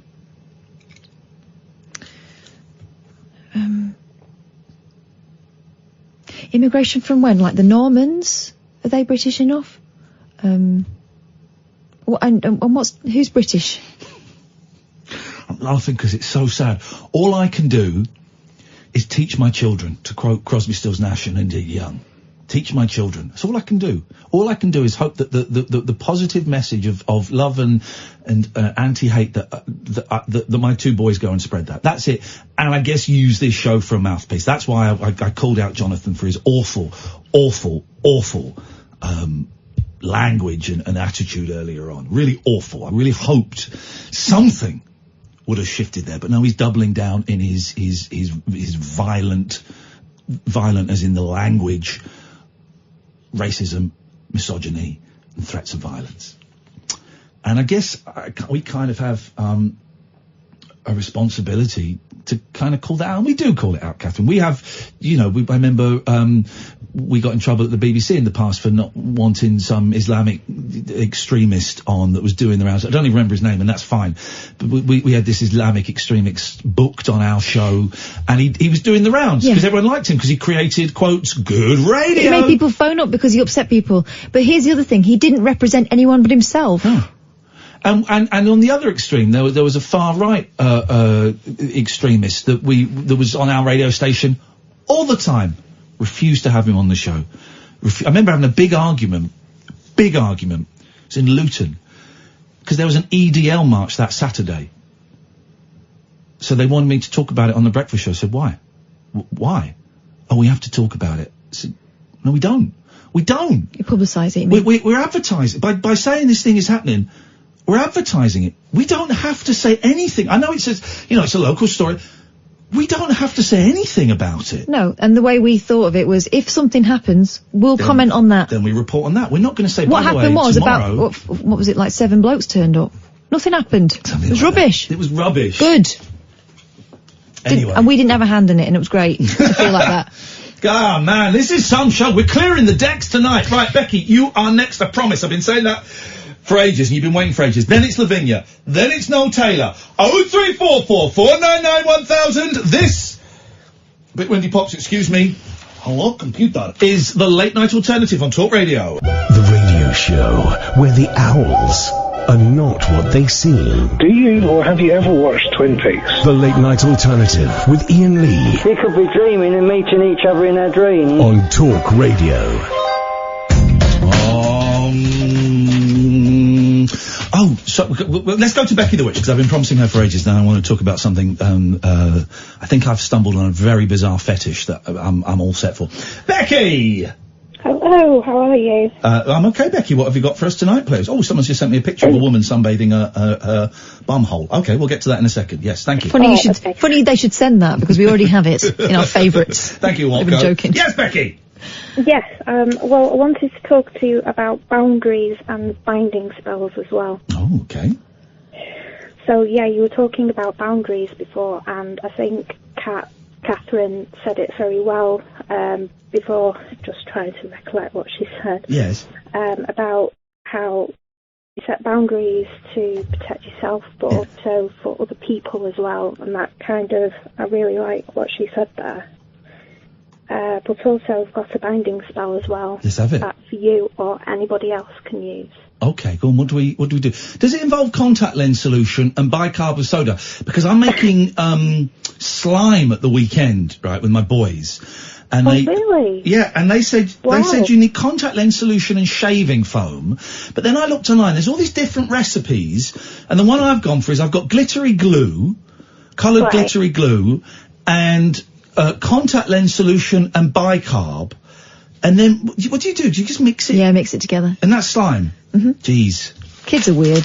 Keeps them amused. I've made slime, so I can't. Well, I will be making it this weekend, and I will be, Monday show is a slime special. Slime special. I've got tubs and tubs of it at home. I haven't got a clue what to do with it. You have to scrape it off your orifices. You're orified, don't you? Because you've got to Here's the thing, Becky, and I shouldn't say this, and I can't look at Catherine because she swore me to secrecy. But she actually excretes. You know the glittery slime you buy in the shops? It comes from Catherine. Yeah. It excretes from her different holes. Oh my God. Her vulva. I've heard you can buy these pills where you can ingest them and it makes your poo all glittery. Not necessary. That's what happens naturally. In fact, I don't poo. It's just glitter. Just. All right. Just it's like a rainbow of it. Hang on a minute. You can get glitter poo pills. Yes. Go straight to Amazon. I'm going to type in the phrase glitter poo. Don't do that. Just. Oh my God! Don't do that. Just sprinkle some on it. If you're doing it to impress the boys. This is called Shit the Glitter capsules. Christmas is glamour coming. gift. Pack of 10. Oh my days. New Shit the Glitter. 10 glitter pills. Hang on, let me read the description. This is incredible. It's got some reviews. Horrible item, expensive for no reason. It's just glitter in a capsule that I should open after I finish my things in the bathroom. I can't help, things in the shitter shouldn't glitter. So hang on, do you eat it? No, I think you sprinkle it on afterwards. You sprinkle it on. Can anyone read German? Here are the instructions. Sam can read German. Sam, can you open your mic? I'm going to read to you in German if you could translate. Obviously, it would be in brilliant German, so. Gemütlich aufs Örtchen begeben. Unfortunately, I don't know many, sorry, I don't know in the context of glittery shits. Die Ruhe genießen. 3. An den letzten denken und die Energie in deiner Hinterlassenschaften stecken. Oh, in your hinter what? 4. Im Anschluss entspannt ein STG-Pille nehmen und über den Haufen streuen. 5. You don't have to sound so angry reading German. Den Vorgang so lang wiederholen, bis du zufrieden bist. 6. Es lieben und teilen. 1, 2, 3, 4, 5, 6, 7. Lachen, spülen und deine Wege gehen. Über die Durchfall. If anyone knows what that means, then please. Durchfall mean? No. Durchfall means diarrhea. That's one of the few German words I remember. Ich habe Durchfall. Okay. I don't think you're supposed to be eating. Might cause diarrhea. I don't think you're supposed to be eating these glitter pills. But I read somewhere that you can buy these pills where you can ingest them and it makes your poo all glittery. There's a jar of it here. Everyone, stop playing with poo! Oh, Mum! Everyone out and wash your hands. Mum! Jeez. Disgusting. Becky, let's have this spell, please. Yes, well, the ingredients of this isn't as interesting as what you were pertaining to. Okay, okay. So you need pertaining paper. on this show. Potato? No, paper. Paper? Got paper? Yeah.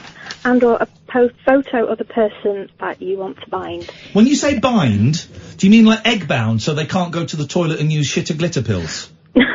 No. It's what's going to happen next is you send that photo to the police and they put what's known as a restraining order on them. What do you mean by No, bind? a binding spell is to restrict, or it can be control. Okay, well, I've got a picture here of Catherine. You're restricting what the person is doing. Okay, well, I want to restrict Catherine's speech. I will not be restrained. I am, that's not what I've heard. I've got a picture, I've got paper and I've got a picture of Catherine here. I'm more or less talking about the harassment that you've seen. Yeah, Catherine, Catherine, I want to bind Catherine. What? Okay. Where did this come from? I was thinking about that person who was harassing you in the DMs and Okay, you think about that person, I'm thinking about Catherine. Don't weaponise Becky against me, please. Let's do the spell, do the spell. I want to do the spell. I've got a picture of Catherine. I don't. I have to work with her. Here we go. Catherine sent me a picture when she gave blood. Yeah. Who cares? Very brave. Who cares? No, very telly-offy. Good. Which I think is rude when I'm giving them something precious. Your blood is, no one's got your blood. Who cares about your blood? Everyone can have my blood. Right, okay, give me the spell now, because I want to bind Catherine. No, I'm just going to need some more of the ingredients. You need black string, or lace, or ribbon. A fat string? Black. Jeez, where am I going to get a black string from? Well, you wear shoes, don't you? Yeah, I wear Chelsea boots. I wear Chelsea boots. Well, lace it. Thank you very much for your call, Becky. Call back when you've got a spell that doesn't require black string. Good evening, Lavinya. Hello.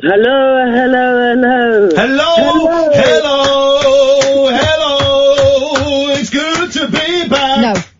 I've got a better song for you. Yeah, go on. Lavinya is easy 'cause you're beautiful.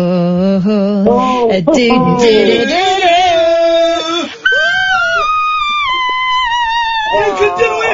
You can do it! She just made my balls explode. And that's magic. Well, that's magic. My glass balls, I should say. My glass balls. If I had a testicle removed... Yeah. For whatever reason, yeah, medical or fashion, if I would get the other one removed, and I'd have 2 glass balls so that when I walked, you'd hear them clack. Well, when I was at university, one of my housemates had a brother who'd had his removed for cancer reasons. Okay. And she said he had prosthetics, and I assumed she meant, that would slip on and off. No. Yeah. I would put like party balls, Christmas balls. I would put mini baby bells in my bollocks. So if I got hungry, I'd just unvelcro the flap and I'd get a mini baby bell out. Turns out it doesn't work like that. Anyway, Lavinya. Hello. We've done that bit. Well, I was going to say, I was just listening to you earlier, Catherine, and also yourself, Ian, about... Yes, I know, we do a radio show together every night. Very good. We're the best. I know, my lovely uppity friends, I am aware of that, but what I'd like you can't to say the word uppity. Have you no, Mother. Do you not know? Do you not know what's going on in the world? Uppity is a word with a lot of history, and it's got Eamon Holmes in trouble recently. Well, this is what I'm actually this is what I'd like to explain to you, Ian. Okay. Please don't. Earlier, what you were saying there, actually, we are going backwards. Yeah. But I would like to tell you we're going uppity. Why, Lavinya? Why do you keep, just get to the point, because I'm feeling uncomfortable. Why do you just keep saying the word uppity? Because I'm sick, also like yourself. You know, all this, you can't say this, you can't say this. And people complaining about two guys having a good time. No. There's a big difference between two men dancing on a television programme and people using language that historically has been used to suppress people of different ethnicities. Now, I'm sure that when we're talking about Eamon Holmes used the word uppity to describe Meghan Markle, I believe, on Good Morning Britain or this morning, one of those programmes. And unfortunately, uppity has very strong... The phrase that I have heard, and I heard it in a play starring my friend Alex Lowe, was uppity N-word, right? That's the phrase. Now, I am not suggesting for 1 second that Eamon was using it in that context. I know Eamon, I like Eamon, I do not think for 1 second he was using it in that context. But I do think people were right to call him out for it, for using that word, and also for using that word to describe a woman of colour, right? It is a word that is loaded with racist tones. I sometimes say the wrong word, right? I look forward to being called out when I say the wrong things because I want to learn. I don't want to say stuff I want to say stuff that offends people sometimes, but I want to control that offence. I don't want to accidentally offend any sexuality, any gender, any race, any religion by using antiquated language. So I would expect that Eamon was happy to be called out. Political correctness is what you're aiming at. All political correctness tries to do is level the playing field. That is it. So comparing someone being called out for using the word uppity with two men dancing on the Strictly Come Dancing, it's completely different. You're comparing the Empire State Building with a block of cheese. Okay, well, okay then, what I'd like to say then, earlier you were saying someone with a colour, like a woman with colour. What I'm going to say this now, I've had it called to me, I've actually called it to my friends. When I say I've had it called to me, not in a negative way, Ian, but more like in a fun way, positive. What I don't know. What have you been called positively? I'm slightly confused. They like uppity. Yeah, uppity. Like you know, you just up yourself. But I've never thought for 1 minute it was a racist word. Well, I'm very, very happy to educate you. Are you white, Lavinya? Sorry? No, I'm sort of like in between. I'm sort of like, you know, I mean, I'm like a glow, I'm sort of like olivey white. What's your heritage? What's your racial heritage, if you don't mind me asking? Well, I'm half and half, actually. I'm sort of like half Irish and half English. What it is, I'm what you call a mixture of all sorts. But so yeah? There are people of colour in your history? No. So you're white? Yes, I'm white, but I've got Can I make a suggestion, Lavinya? Jesus Christ. Yeah, go on. If you can't see any problem with it, you're lucky, because you've never been abused with it. Right, but don't you think, but don't you think in this toxic world at the moment, everything is so hyped and negative. Everybody's aggressive. Everybody wants to grab every little... So why not have a little bit of understanding? If someone says that word is offensive, go, all right, okay, to be a bit nicer to each other and to break the toxicity, we won't use it anymore. It's just a word, right? To you, it's just a word. To others, it's a weapon, right? So, just what difference does it make to your life if you can't say that word anymore? Doesn't make any difference, does it? Just get rid of it. Okay, that I understand. And if I've offended you, Ian, or also Catherine, no, you haven't. You know, it wasn't meant like that. I just thought it's better to go up than back, because earlier, I mean, you were saying, look, what's happening? We're going backwards. Yeah, but here's another thing. Why dig your heels in? Why dig your heels in when it's something that makes no difference to you at all? What did you say there? Because I don't understand it. I said, why dig your heels in when that word means nothing at all to you? And if it hurts someone else, why keep using it just because it means nothing to you? Because I think one person I heard the other day, one person had the over it, and I felt like saying, look, it's not just one person. Don't you think there's enough problems out there having just one word that you're escalating? All right, Lavinya. What if I sat here and started bandying the N-word around? Well, that would be wrong. Totally wrong. Why is that wrong? When you say the N-word, did you say the N-word? The N-word, you know what I mean? For the rude word for people of colour. Why is that wrong? Because it's just a word. It's just 6 letters. It's just a word. Why is the N-word wrong? Well, that is, I would look at like that is got no comparison with actually what I said. That is insulting. It does. That is humiliating. The N-word. I wouldn't even dare say that. Hang on a minute. How come black people are allowed to say the N-word?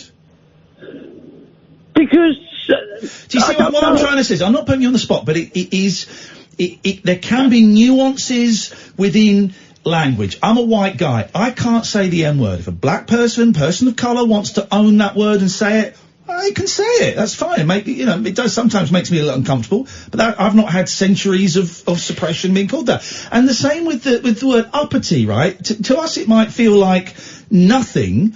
But to some people, it is still seen as being how you would speak to black people years ago to say you are getting out of you're bigger than your, what's the phrase? Bigger than your boots. Too big for your boots. You're too big for your boots. You're an uppity N-word. That's right. It's a bit like Ian, as a white man, saying he's got no problem with the word bitch. Yeah, but honestly, now to me, it sounds like a harsh thing to say to a woman. Yeah, but can I just say, honestly, I really feel in my heart that word, I think that particular word, uppity, or you're getting out your boots, or you're getting too big for yourself, to me, that's actually grasping at straws in a climate that we're living in, so toxic. Yeah, exactly. More things. Do you know what makes it more toxic? People clinging on just because they've always got away with it in the past.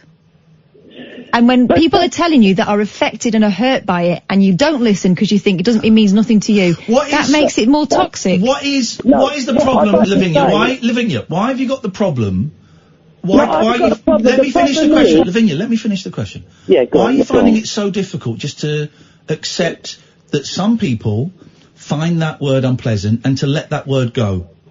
Why are you finding that so difficult? Go now, because I'll tell you why. From your vocabulary, forget everyone else. We can only be responsible for what we do.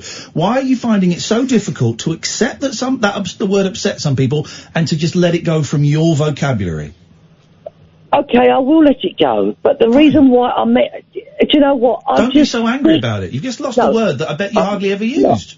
No, I'm sad. I'm not angry. I'm more sad about what's happened in our beautiful, wonderful world. Because people are tearing this world apart. Lavinya, you're talking bollocks, love. They're not. Well, they are, but the way that we can make the world better is by listening to people. Thank you. I have listened to people, and I've heard that people don't like that word. Fine, it's gone. It's gone from my vocabulary. I don't think I've ever used it in my life. It's gone. But I'm not angry. I'm not upset with it. I'm grateful to learn. Thank you. You're very welcome indeed. 0344 499 1000 is the telephone number if you want to give us a call. We're all learning something tonight. Well, some of us are. This is Talk Radio. Take a trip into the alternate reality of late night radio. I think I'm in something like the Matrix, and so are you. The Late Night Alternative. Hello. With Iain Lee. Is there anybody out there? On Talk Radio. Hello. Some show tonight. We're all learning a lot. Some of you didn't know that word was offensive. It was big story this week. And it's out there. And this is the thing. I get stuff wrong. I try not to, because I try and listen, but language is evolving so quickly at the moment, which is great. It's what language does. It's why it's a joy. And I'm a 46-year-old white privileged man. So, my mindset is slightly old-fashioned, however hip I try and be, kids. I'm old-fashioned, so I'm going to get things wrong, and I have got things wrong, and I struggle still with getting terms, particularly around trans issues, getting terms right. But if I get it wrong, I'm happy to be corrected, and my ears are always open. They're always open. And if there's someone says, if a phrase, the word uppity has always been problematic, but if a phrase that I've used a lot becomes problematic, okay, I'll look at the evidence, I'll speak to the people it affects, and I'll probably get rid of it. I think it's quite a natural thing to be defensive when someone is suggesting you've got something wrong as an adult, right? Because as adults we have to go out there and show the world that we're absolutely sure of it, right? But it's no bad thing to listen to the person that's affected by something and modify, because I am too young at 42 to be treated the way my grandparents were, which was, oh God, they're so racist, but ignore them, they're never going to change. I'm not done yet. I'm not done evolving. Oh, and by the way, there'll be tapes out there and videos of me saying stuff that today would be awful, would be career-ending. I'm sure it's out there, particularly in 11 o'clock show, and you could say, oh, there's context, it was 90s, it was comedy, whatever. I've said stuff publicly and privately that would get me kicked out of any job. I'm a human. I'm perfectly imperfect. I'm learning. I'm evolving. One more thing on that. There we go. And then we got Noel, and then we got Michael. If your only defence is, oh, I didn't mean it like that, you're not listening. But you should put that on a silhouette of a Native American. I think that's a bit stereotypical, mate. It's all about kittens these days. No Taylor! Hello, Ian. Hello, Kath. Hello. Hang on a second. Here we go. So someone says, so when someone doesn't like a word, then we should all not use it. So fat people saying they don't like the word fat. Ginger people saying they don't like the word ginger. That's from someone called a grumpy gooner. I mean, why do you want to insult people? Are you like trying to be thick, or is that just your default setting? Phone up, because phone up if you know how to use a telephone. No, Taylor. Your angry German was the funniest thing I've ever heard. Oh, well, it's not angry. That was my sexy German, actually. I've got an exciting invention. Is it a piece of crap that no one needs that anyone can do? No. It's called a ruck. A ruck? I've mentioned it on the old show before. It stands for a returnable universal container. Oh, yeah, Tupperware. Well, it can be plastic for microwaves, and it'll be mainly made out of stainless steel for putting in your oven and on the hob. This is so that the food would be delivered from like your curry house or your Chinese or wherever, and it would come in this pot, and it would keep it warm, and then you could turn the lid over, and that would be the plate, and then you'd eat it, and then the curry house would come and collect it. Well remembered, but it's everything. It can. Please hold don't any say. substance. Here's my pet hate. Right. Yeah. Here's my pet hate. Catherine knows where I'm going with this.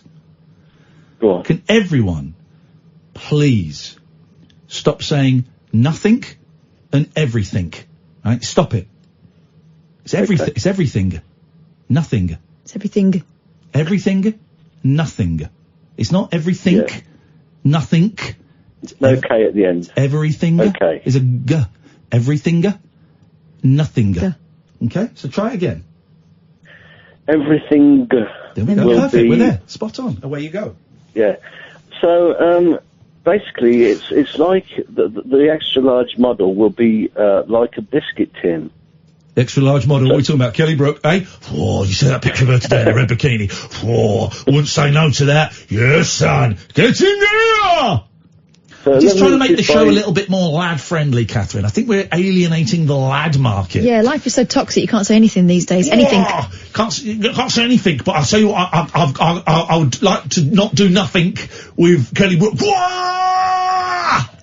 You're all right. So looked like it's a rook, strain. and so it's a rook, and what it does is the method of it is that you would put the used rooks into a bag, a large bag. Yes, sir. And the council will come and collect it and take it to storage units or defunct shops. Right. Defunct shops. Yeah. And then the manufacturer will come and collect it and clean it in the factory and reuse it. Dead. Have I ever told you the story of the penny lick? Oh. Yes. It's coming through there. So why are we still pursuing this fool's errand? It's not coming through here. It's coming through there. Is it? It will be cleaned by chemically. You can do it right now, please. Sorry? I'm not sure whether I want to eat something that's been doused in chemicals. Flipping it. With water as well, Kath. A guzzler. And water. A guzzler. What are you beefing on about? Say hello to Dave, Noel. Hello, Dave. Yes. What are you beefing on about? I know that's a recorded message, Ian. I'm not stupid. Just shut it, Carol. I'm not stupid. Anyway, back to my invention. In all seriousness, the governments could subsidise the making of this and But could no, it help doesn't save the planet. It doesn't. Did we do the 22 break? No, it doesn't. Why? Yes, you did. Okay, all right, fine. So, so why are you telling us again? Because the clever method of it. So you've got the council coming to collect it. But once you've a told week. us all of this.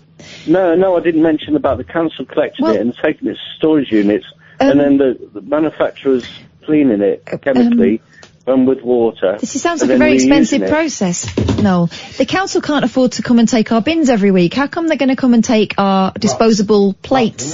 The rooks. Because the rook would be the only thing that would need to be recycled. That's why. Because it'd be made in various sizes. Do you want me to say the sizes? No.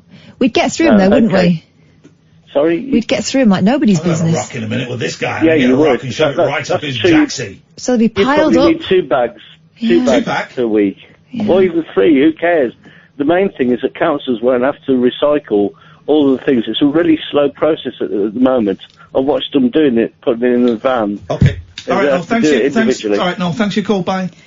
Let's go to Mike. Hello, Michael. Hi, I've got a 3-word solution to your problem with the word uppity. Okay. It's called justice is blind, my friend. Everyone, what's rule for one is rule for all, ultimately. Sorry, what on earth are you talking about? It's principle of Western justice. Justice is blind. What's rule for one is rule for all. What you're doing is you're just repeating the last thing that I didn't understand. In the scary voice. So just try and use different words. Maybe I'm having a thick day, but just use different words and tell me what on earth you're talking about.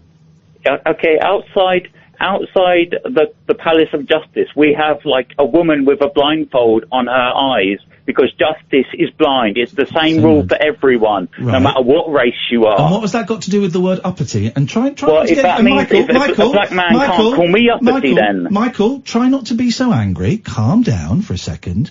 So when did a black man call you uppity?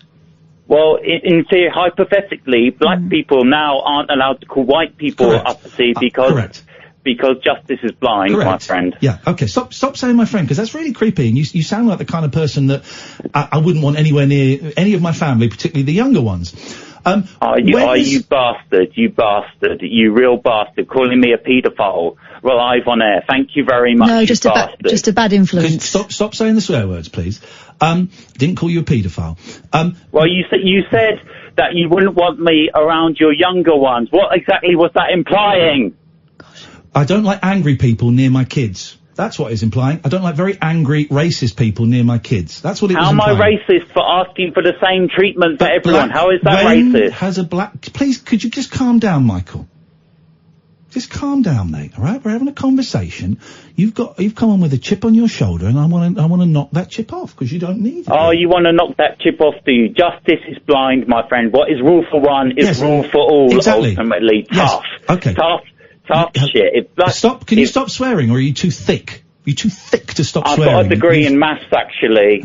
Degree in maths. Okay, well, shame you haven't got a degree in manners, in speak. I bet you haven't got a degree in maths. You don't know maths. I do from the University of Leicester. Oh! Michael dropped a C-bomb. Michael dropped a C-bomb. He can't do maths. The answer is 5, 10, 15, 20, 30.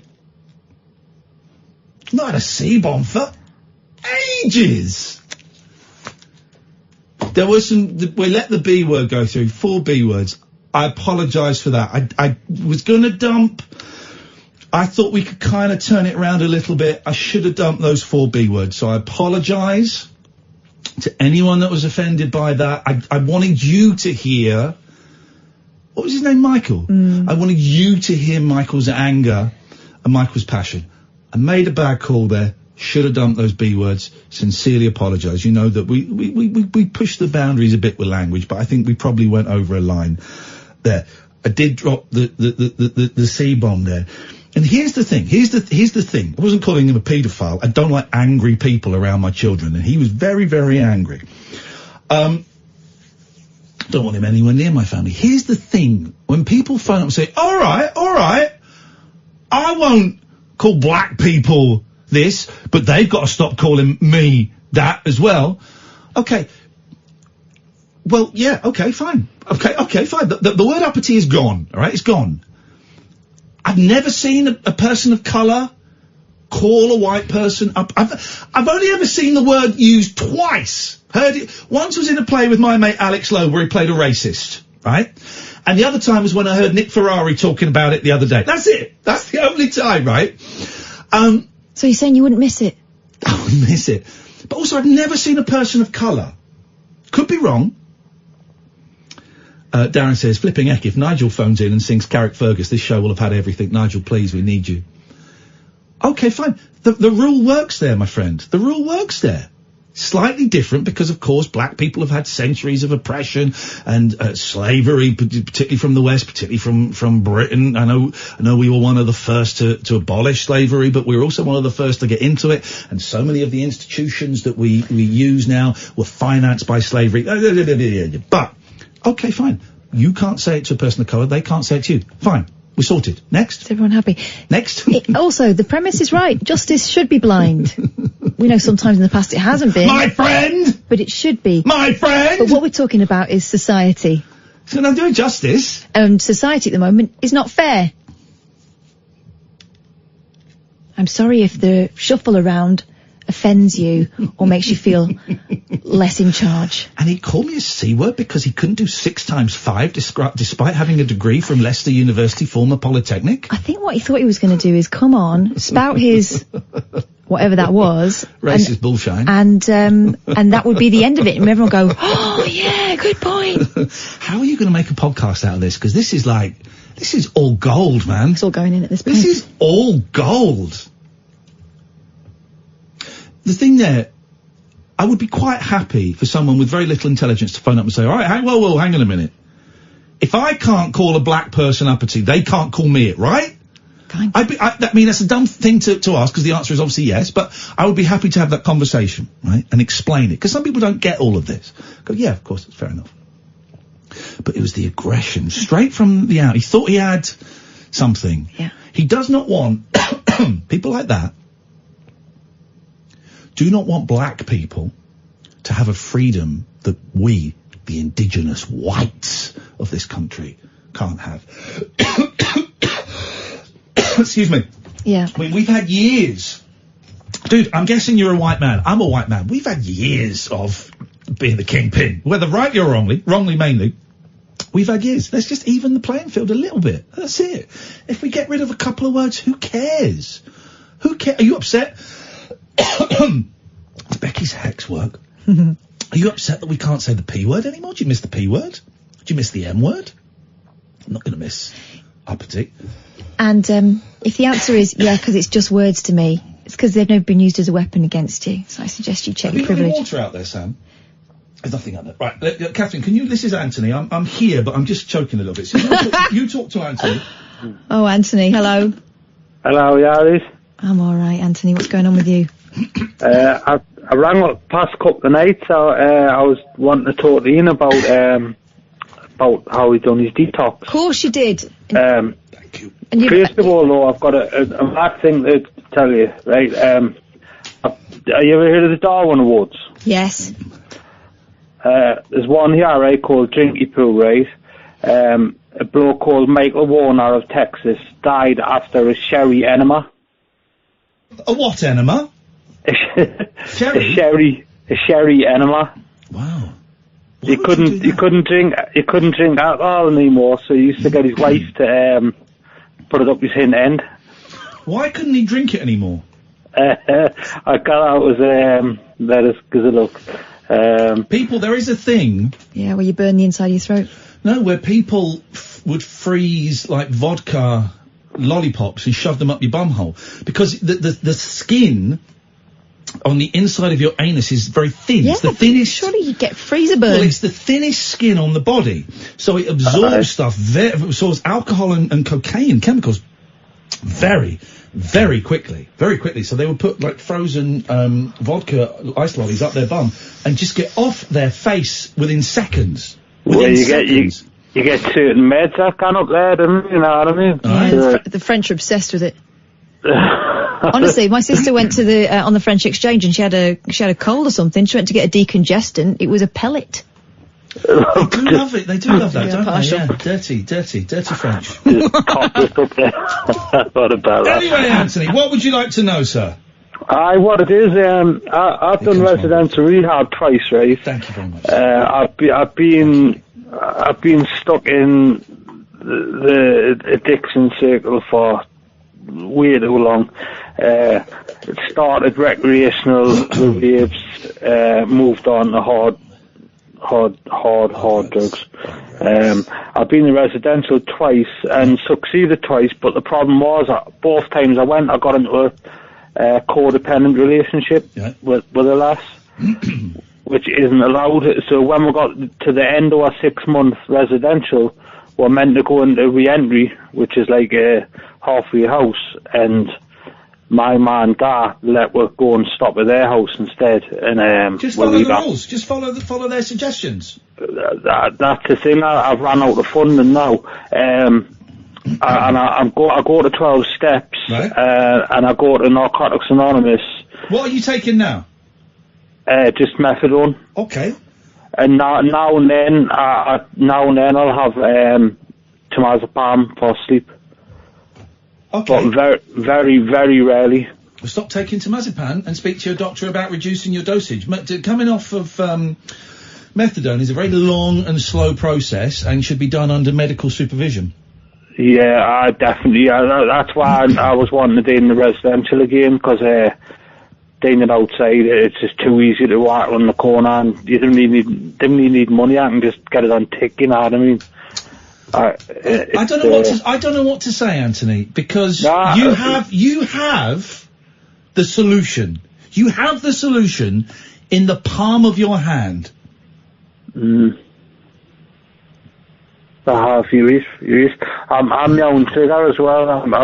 The other thing, I've been grieving heavily for the past 5 years. A lot, me friends from when we were like kids, like they've all, me 5 main best mates have all OD'd in the past. We actually 6 years. They've all went over and passed on. Right. That's kind of been my excuse for relapsing a few times. Well, you know it's an excuse. It is. I totally. You know it's an excuse. You know what to do. You know what to do. If you want to stop, you need to get help. There are other people in the 12-step in the meetings you go. Are there other people in the meetings you go to that are off methadone? Aye. Well, do you talk to them and ask them how they did it? They all done it in residential. All of them did it in residential? Aye. Okay, well, there are other ways to do it. Have you got a sponsor? No, not yet. Go and get a sponsor. I've got to make a phone call tomorrow and ask someone to either be a sponsor or if they know a sponsor. Well, I've got a key worker, and I'm busy changing. It's not the same thing. And Anthony, I'm hearing excuses, man. You need to say that nothing changes if you don't change anything. No, hang on, what's the phrase? Nothing changes if nothing changes. You've got to change some stuff. You've got to start doing some stuff. Go and get a sponsor. Go and speak to your GP. I've got an arthritis thing going on as well. Why are you giving? What I'm hearing, with respect, what I'm hearing are excuses, man. I tell you what I've just done. I've just come off tramadol. That's brilliant. Great. Okay, fine. Well, now with a GP's guidance, slowly work your way off of methadone. And it takes a long time, man. I know it's not easy. It's simple, but it's not easy. And I'm so grateful that I didn't do methadone and heroin and all of that, because I've seen people coming off it. It's tough, man, and it can take years. But you've got to do some action. Okay, you're grieving for people 5 years ago. I get it. You've got arthritis. Yeah, I get it. But they sound like excuses to me, Anthony. If you want to stop, you know what to do. They do sound like excuses. Now I'm seeing them to you. They do sound like total excuses. You totally. You can do this. You can do this. I'm just going to stick it with me, Annie, and I will be ringing you back. But next time I ring up, I'll be on a more positive note. Whatever, Anthony, listen, I've got to go because I'm so late for the news. I didn't see the time. Call in about anything, man. I'm happy to talk to you about drugs and stuff. But nothing changes unless something changes. You've got to start doing some stuff. Right? I got to phone up someone I don't know tomorrow and say, I'm looking for a sponsor. Can you help, or do you know anyone? I hate doing that. It's like asking a girl out. But I'll do it. I'll do it because I need to start doing some more work. And you can do this. A Grumpy Gooner's loving the show tonight. Really enjoying the show tonight. It's really making me think. Well, that's what we're here for, a Grumpy Gooner, is to help idiots like you think. 03444991000. This is Talk Radio. The Late Night Alternative with Iain Lee on Talk Radio. We have ways of making you talk.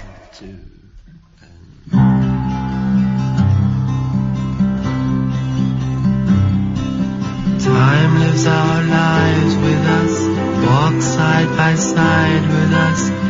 Time is so far from us, but time is among us. Time is ahead of us, above and below us, is standing beside us and looking down on us.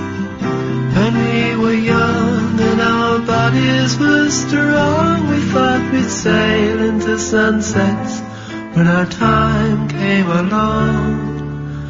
Now that we're nearing the end of the line, time has changed, time will heal, time will mend and conceal. In the end everything will be fine. And if we concentrate, time will heal all the hate, all in good time. We go on, drifting on, dreaming dreams, telling lies, generally wasting our time. Suddenly it's too late, time has come and can't wait, there's no more time.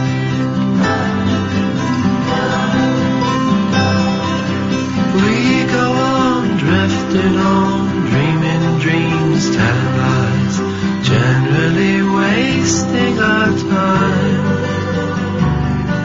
Suddenly it's too late, time has come and can't wait, there's no more time. Everybody just cool out. 0344 499 1000. There's the Kinks.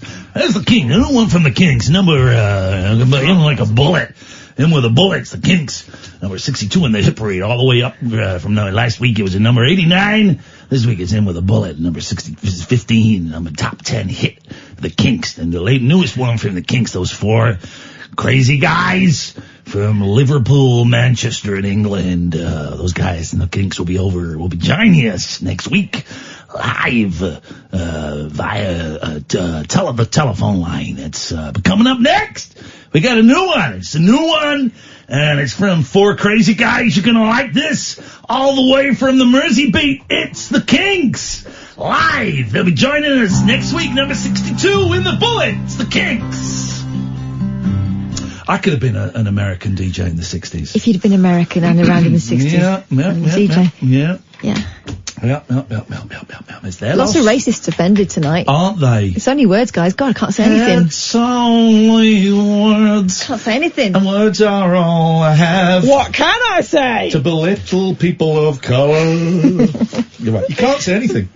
Which is why we struggle to fill 3 hours of radio every night, because you just can't say anything. We just have to scrape up the words that are allowed. Here's what you can't say. Can't say the N-word, can't say the P-word, certainly can't say the C-word, Michael. Uppity, we're getting rid of. The D-word. Which D-word? The racist one. I think we know the words that we can't say. Yeah, somehow, we still here's the thing, if you want to say the N-word and you want to say the P-word and you can say it. Yeah. You can say it. I don't know why you'd want to say it, but you can say it. But there's consequences. Yeah, you'll be considered a dickhead by most people. Yeah, there's consequences. There's consequences, and the consequences will be I'm going to come and push a dirty nappy through your letterbox. While wearing it. Good evening, Julie. Good evening. I had no idea about the racist connotations, because only frame of reference I had was the Mr. Men book. Yeah, there was a Mr. Uppity who was brown. Purple in later issues. I think that was probably a coincidence. He's wearing a top hat and a monocle. I thought it was associated with, like, upper classes. But now I know. I'm thankful that I'm aware of that. Thank you very much. But also, who gets to throw uppity around? Uppity suggests that someone is beneath you and needs pushing back down there again. What kind of world do we live in where we use that? A terrible world, Kath. Terrible world. Exactly. Terrible world. You can't say anything these days. My chums, I've just come back from my local pub quiz. Oh, yeah. Where I've got 5 lyrics questions that I thought you might like to have a go at. Did you get them right? Yes. Okay, let's have it. It'll be easy then. There was 8 of us on the team. Okay. But I got most of them. Okay. So they're from all genres, all, eras. Okay. So here's the first one. Do it. Not a word from your lips. No. You just took for granted that I want to skinny dip. Not a word from your lips. You just took for granted. I know what it is. I know what it is. We don't have to take our clothes off to have a good time. Got it. Oh, absolutely. No. Absolutely. What I was singing. Exactly what I was singing. I was singing it first. Okay. Well done, Ian, as well. Didn't sound like that. What did she call me? Yeah. Did you hear that? Sounded right. Did you hear that? Sam, when you got a minute, click back 30 seconds and just play her saying, well, I'm hoping it was well done, because it didn't sound like well done to me. Well. Let's have number 2. Oh, God. The second one is... they do it on Canvas Sands. They do it at Waikiki. They do it on Canvas Sands. They do it in Waikiki. Boom, boom, boom. Yes, dun, right. dun, da, da, da, da, da, da, da, da, I missed that word. And I go da, da, da, da, da, da, da. Let me get to it. Squeeze. Da, da, da, da, da, da, da, da, da, da, da, da, da, da, da. But behind, let me get to the title. The chalet, the holidays complete, and I feel like William Tell made Marion of her. Pulling muscles from Michelle. Oh yeah. Yes, mate. Gosh, that doesn't even go like that. Pulling muscles from Michelle. Exactly like that. I haven't got that far yet. God, you didn't get there either. Touch your face. Excellent. That's 2 for 2. Yes. Next one. The club isn't the best place to find a lover. So the bar is where I'll meet. It's Ed Sheeran. Oh, God, well done. I'm glad I didn't get that one. I'm in love with your body. I heard a load of 7-year-olds singing that. That was most inappropriate. And the whole lot of the parents were laughing their heads off. Excellent. Shape of You, Ed Sheeran. 3 for 3. Yes, mate. Easy. Okay, number 4 is Stay With Me, My Love. I hope you'll always be right here by my side if I ever need you. Stay with me, my love. I hope you'll be with me if I ever need you. Do you know this? Because you're putting me off. Stay with me, my Hey, Sam, have you got that clip? Everyone be quiet. Sam, play me this clip. Because I heard something. Here it comes. I was singing it first. Okay. Well done, Ian, as well. Okay, I thought you sounded like she said, well, listen again. Well what? Well done, Ian, as well. There we go, again. Well done, Ian, as well. I heard the C word. One more time. Well done, Ian, as well. One more. Well done, Ian, as well. There we go. I heard the C word, as clear as a bell. I don't know that song. And I'm glad I don't know it, because it sounds like trash. God, you really put me off. Stay with me, my love. I hope you'll always be. Stay with me, my love. I hope you'll always be beside me. I wanna touch your bum. No, it doesn't go like that. I don't know. He's putting me off. Stay with me, my love. I hope you'll always be by my side so we can make love. All right, shut up. This is what I've written in Catherine's Christmas card this year. Stay with me, my love. I hope you'll always be right. It's Genesis. You don't get it now, Catherine. Genesis. You don't get it. It doesn't count. Follow you, follow me. Yeah. No such song. Yeah, it is. No such song. Next one. That was a tough one. My mother-in-law got that one. Next one. Are you just calling us because Martin Kellner's not on? Is that why we're getting the call? Yeah, pretty much. Outrageous. And then the last one is, my baby moves at midnight, goes right on till the dawn. My woman takes me higher. My woman keeps me warm. My woman takes me higher. My woman keeps me warm. What you doing on your back? You should be dancing the Brothers Gibb Bee Gees. Yes! Julie, thank you very much indeed. Paul, stay there. Tony, stay there. This is a really hit and happening. This is in 1965, and we got the Beatles coming live to you from JFK, John Fitzgerald Kennedy Airport in New York City. We're going to be going live to their hotel on 5th Avenue, where we got the Beatles, John, Paul, George, and Ringo coming up on Top Radio. Jacked up jive talk for janitors, jazz cats, and gin-soaked boys and girls. Is that Commando? If you're awake, you're welcome. I've got 5 cactus needles stuck in my... The Late Night Alternative with Ian Lee on Talk Radio. So, driving in, looking at people, found people fascinating. I saw a woman on the pavement. You know, I don't want to be rude, but nothing special. You know, in terms of looks, and this is going to sound, but in terms of looks, you know, nothing special. But she had the sexiest, fittest, hottest nose I've ever seen. It was amazing. I know. It was amazing, right? I don't want to be rude, but there's no other way of saying it. You know, an average face. There's nothing... wasn't beautiful, wasn't ugly. It was just, you know, a nice face. But her nose, my God, it was so thick. What was special about it? I don't know. Super pointy? I don't know. All I know is... statuesque. I've never seen a nose like it. And I was just staring at her going, my God, I desire that nose. I was lusting after her nose. Right. And I like a nose, you know, but I've never lusted after a nose before. So then I came in and I looked at one of the leading pornography sites, Pornhub. For research purposes? Yeah, I found it on your laptop. What? And typed in nose. There's some freaky... I'm more of an ex-hamster girl myself. There's some freaky shiz out there. Yeah, and not freaky like you would think. Like nose picking is a thing on Pornhub. Yeah, but here's the thing. If you're going to pick your nose, I want to see if you're going to be doing it to be dirty. And I think that's kind of the point of that site, isn't it, right? Yeah. Have a good old rummage. This girl was just like inserting a finger and then removing it. There was some other... like whack-a-mole. There was some rather disgusting stuff.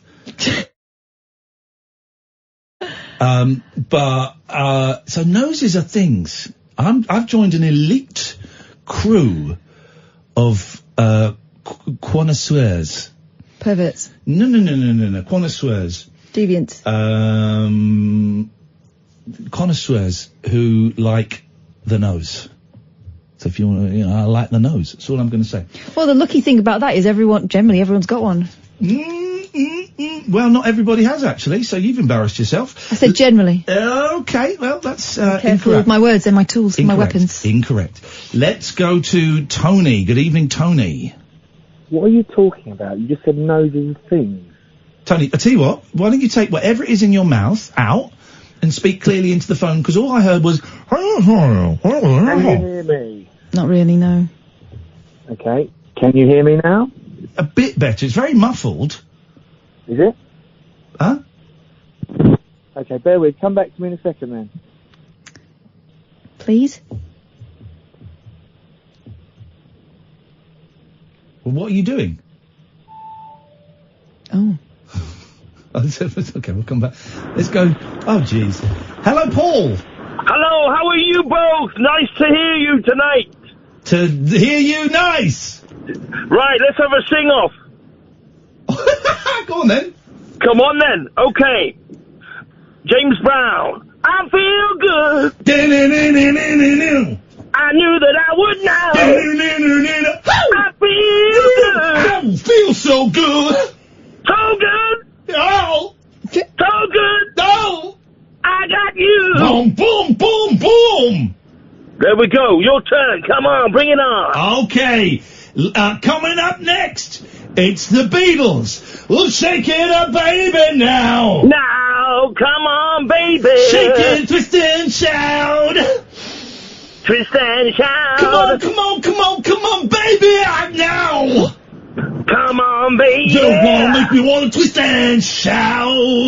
Twist that. I want to challenge the lady to sing a high voice. Go on then, you challenge her, Paul. Come on, how high can you go? Talking to you, you're the lady in this scenario. You're the lady, come on. Come on, lady.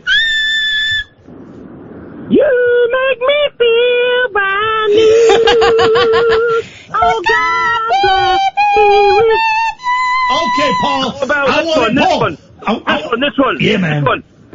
We're walking in the air. Okay, that's creepy. I want to hear you slow it down, Paul. I want to hear you Slow it singing down. nice. What about Louis Armstrong? Yes.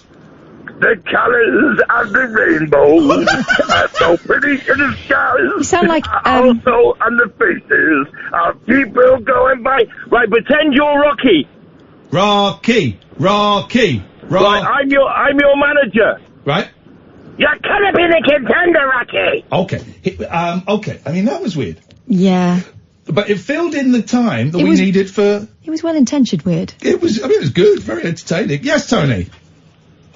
Can you hear me now? Yes. Right, fantastic. So a few points I'd like to raise with you That have guys. been missed in the argument so far, yes? Yeah, okay. So number one, some of them have been covered while I've been on hold. So Well, then push them to one side. you said noses are things. Yeah. You're correct. Noses are things. You saw a nose while you're walking down the road. I saw a man with a tail walking down the road the other day, like a full-on fox's tail hanging out his trousers. That was weird. I actually phoned up to do like a pop quiz. I thought, I'm going to lighten the mood. I'll do a little pop quiz, read out some lyrics, or spit some lyrics, and you'll guess the song. You did not think that. Dude, I texted you about 10 minutes ago saying I'm going to do that, and then the evil woman did it while I've been on hold. Hang on a second. We're going to look at the history of texts. Read the text, bro. Right, there's one from... did you just send me a Mate. text saying, try me now? Yeah. Right, okay. Because you couldn't hear me. Then there's a text from 11:54 Mate. saying, effing hell. Let's do a pop quiz. No, it says... no, it says 11:54 effing hell. Then Don't you 11:28 dare. Ian. Then 10:33, that was the final straw. And then if you do not reply or come round tonight for a coffee, I will troll you forever. So no, you weren't going to do a quiz. Yeah, that's rude. Don't dare accuse me of lying. Well, you lie, but you lie. I have actual evidence to prove that you're lying. Oh. Anyway, so what do you want to talk about? I can't do the pop quiz anymore. What's happening? Let's talk about... Oh, no, we can talk about... You sound the sort. Do you have any experience of having your teeth whitened? Yes. Tell me about it. What do you want to know? I'm thinking of getting it done. Do it. So, the way you want to do it, you go and have it done, and they get like moulds that you keep forever. So, the moulds are what cost money, and then you can just buy this little goo you put in it and do it whenever you want. I've never done it. They're like... Whoa, Catherine, do you want to spot out the inconsistency in this story, detective? You never did it? No, I did it. Sorry, apologies. I did it, and then you can do it again whenever you want. So you've got these really expensive moulds. Did you do it, or did you never do it? Like you said, you never did it. Oh my God. Okay, I did it initially. But you said you never did it. I've not repeated the process since, despite buying the very expensive moulds to repeat it at my leisure whenever I wanted to do it. I've not repeated it. How much are the moulds? About 300 quid. That doesn't sound right.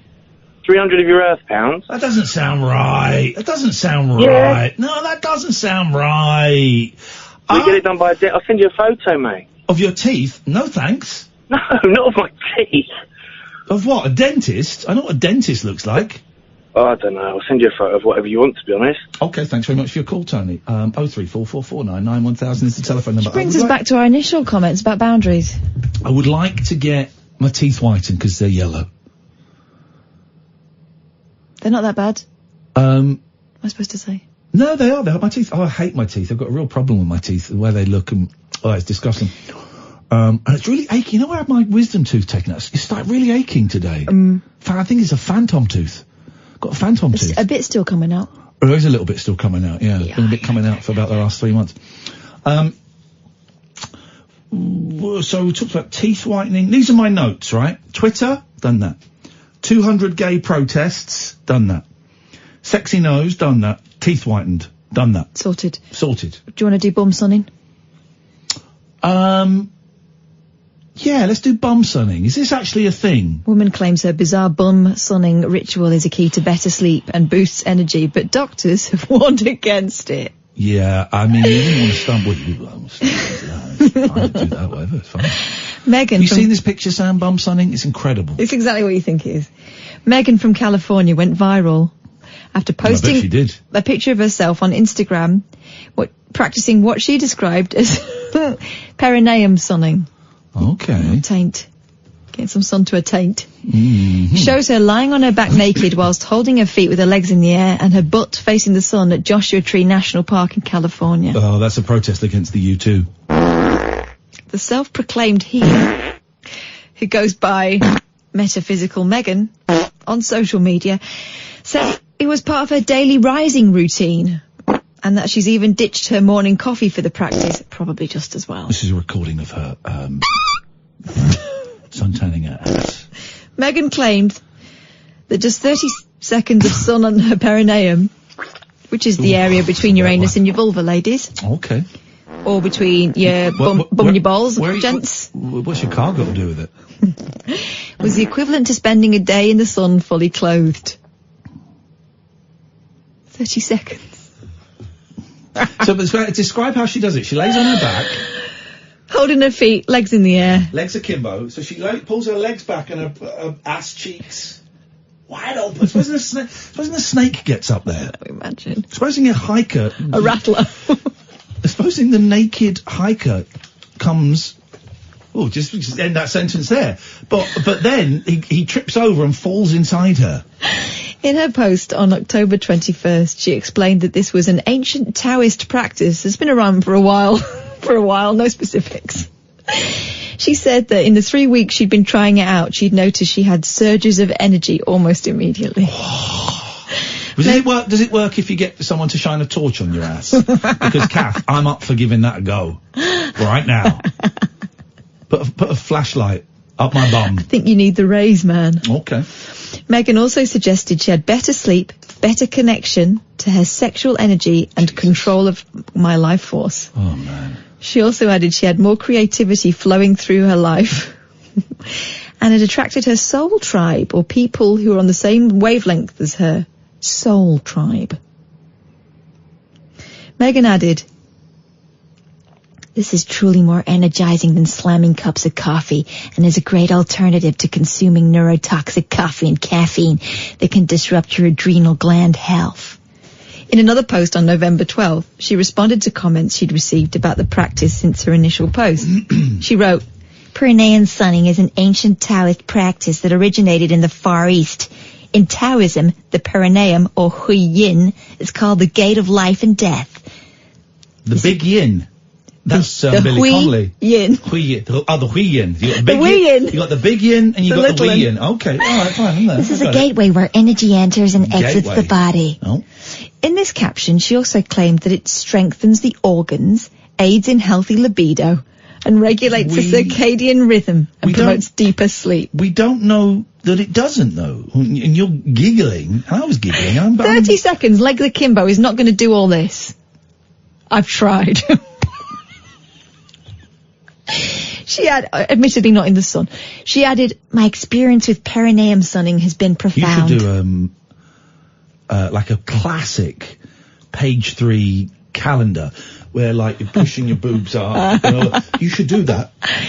That difficult shot where you managed to get your bum and your boobs in. Yeah, you should do that. I mean, it's easier for you. You just... What? Huh? What are you saying? Nothing. Well, you show me and I'll copy. I don't know what it means. So I'm so stupid that I don't understand it. So it's not a burn. So you burnt yourself. Well, you sunburnt your perineum. I would not. Do you know what? Topless sunbathing and this completely out for me because I'm so white. I'm virtually see-through, and it's just more skin to burn. If I had my own island and I knew that I was safe from harm, I'd be running around that naked. Really? Yeah, I would actually. Just my flip-flops. They're not that bad. Last we spoke about this, you said you were never nude. No, but this is in front of people and in the Western world. I'm talking about in the Eastern world. At home, do you walk around? Do you stride around in the buff? I don't. I got into bed last night without any pants on. I thought. Did you worry about a fire? I always do. No. My mum always says, "What if there's a fire?" No, I don't worry about that. I was in a hotel once where there was a fire and I had to put some clothes on. I'm going to start being naked. Why? I can't now because I've got the builders around. Patrick? Unless they get naked as well. Maybe it will work. I think that's against health and safety. It probably is. There's a lot of sanding going on. You don't want grout down that. Have you finished? No, not nearly done. Then let's play a commercial for one of our esteemed colleagues, whoever it is. We're going to imagine them naked, sunning their perineum. You ready? This is Talk Radio. This is the ballad of Eamon Holmes, OBE. Well, he started in telly back in '79, did the farming news for quite some time. The first year they had him counting cows and... Run out the way! Run for your life! But everything changed in '93. He got the breakfast gig on GMTV. He made his throne the most famous sofa in the land. Hello? This is more like it. The wild man of late night radio. The Late Night Alternative with Iain Lee on Talk Radio. She added, my experience with perineum sunning has been profound. I've been practicing this for a few months now. I start my day with 5 minutes of perineum sunning and I feel energized for hours.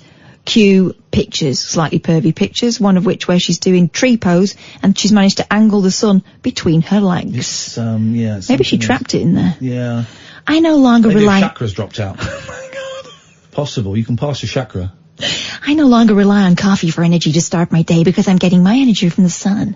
I'm also experiencing better sleep and require less sleep due to a boost of overall energy. I think there's something in this, right? Because we've talked about... the next bit is unfounded claims and talks about doctors. Well, forget those guys. What do they know? We have talked about... We know that SAD, seasonally affected disorder, disorder, is a thing. That when it gets darker, some people get more depressed because of the lack of sunlight, okay? So having sunlight actually go up your bum hole... For 30 seconds. We talked about how the skin between the anus and the inside of your body is the thinnest anywhere. And if you shove a frozen vodka lolly up your bum, you get drunk in seconds. Yeah. Seconds. People, Stevie Nicks would have cocaine blown up her beanhole. That's a fact. That is a fact. Imagine being the guy on tour whose job is to blow cocaine. Is to blow cocaine up Stevie Nicks's beanhole. Yeah. What a gig! And that's true. People would do that. I tried it once. Nothing really happened. I thought, what a waste Stevie of Nicks? cocaine. Change your mind. No, I had to do it myself. So I had to join together those baby straws. The hose.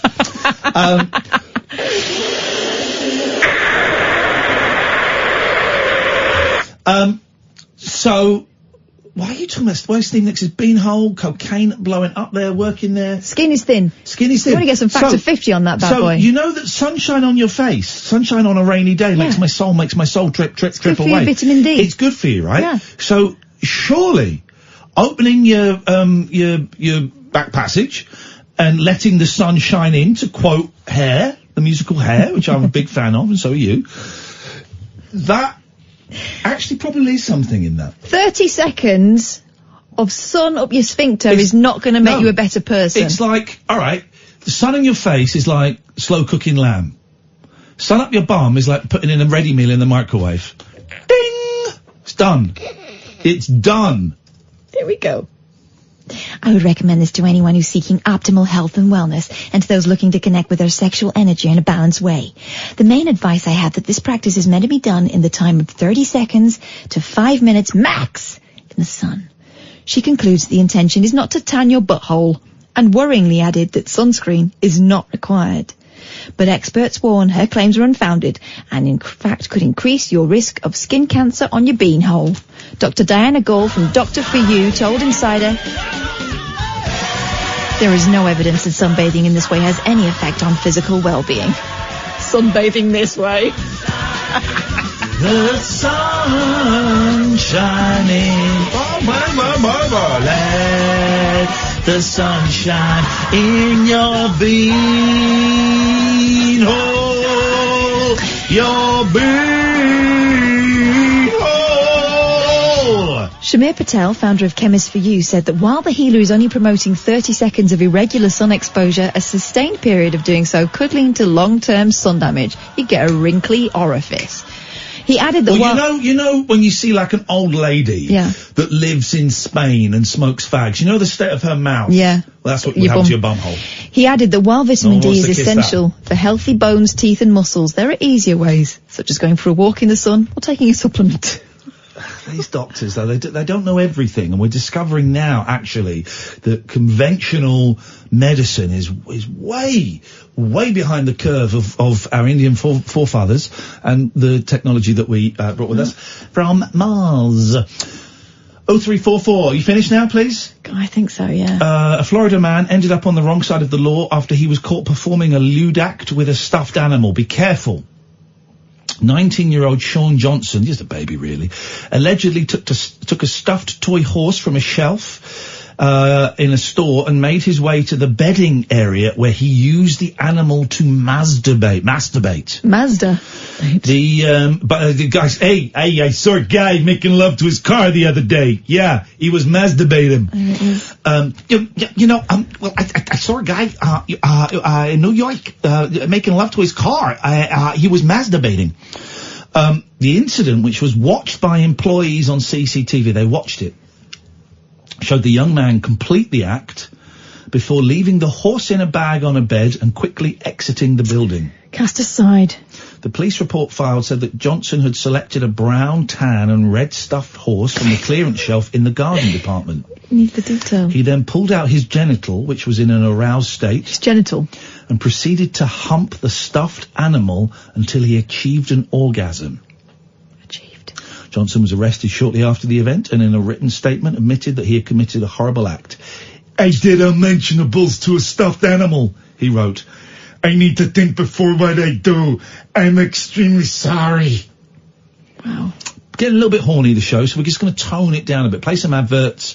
Going to tone things down a little bit because it's getting a little bit too sexy. Capiche? Yeah. Talk Radio. Late night conversation worth losing sleep over. The Late Night Alternative with Iain Lee on Talk Radio. DMing Megan on Instagram. IG, so excuse me, I call it IG. And seeing if she'll come on and talk about her sunbum. 03444 telephone number if you want to. Oh, that's Al says I'm going to read this out. I'm just going to read this out. This is from Al. The accent for Gooch sunning story gave me a semi-lob on. Oh my god, you disgust me. And that's finished him. Let's, oh, here we go. Here we go. With the festive season just around the corner, Father Christmas will be working on his naughty and nice list as he decides who deserves presents this year and who will have to settle for a lump o' coal. But what names are most likely to be on his big list in the North Pole? Some place has worked out the names of the naughtiest and nicest... Jeez, let me read it. This company, the leading provider of rewards in schools, has worked out the names of the naughtiest and nicest children's names. Girls with names Sophie, Jessica, Olivia, Emily and Grace are best behaved.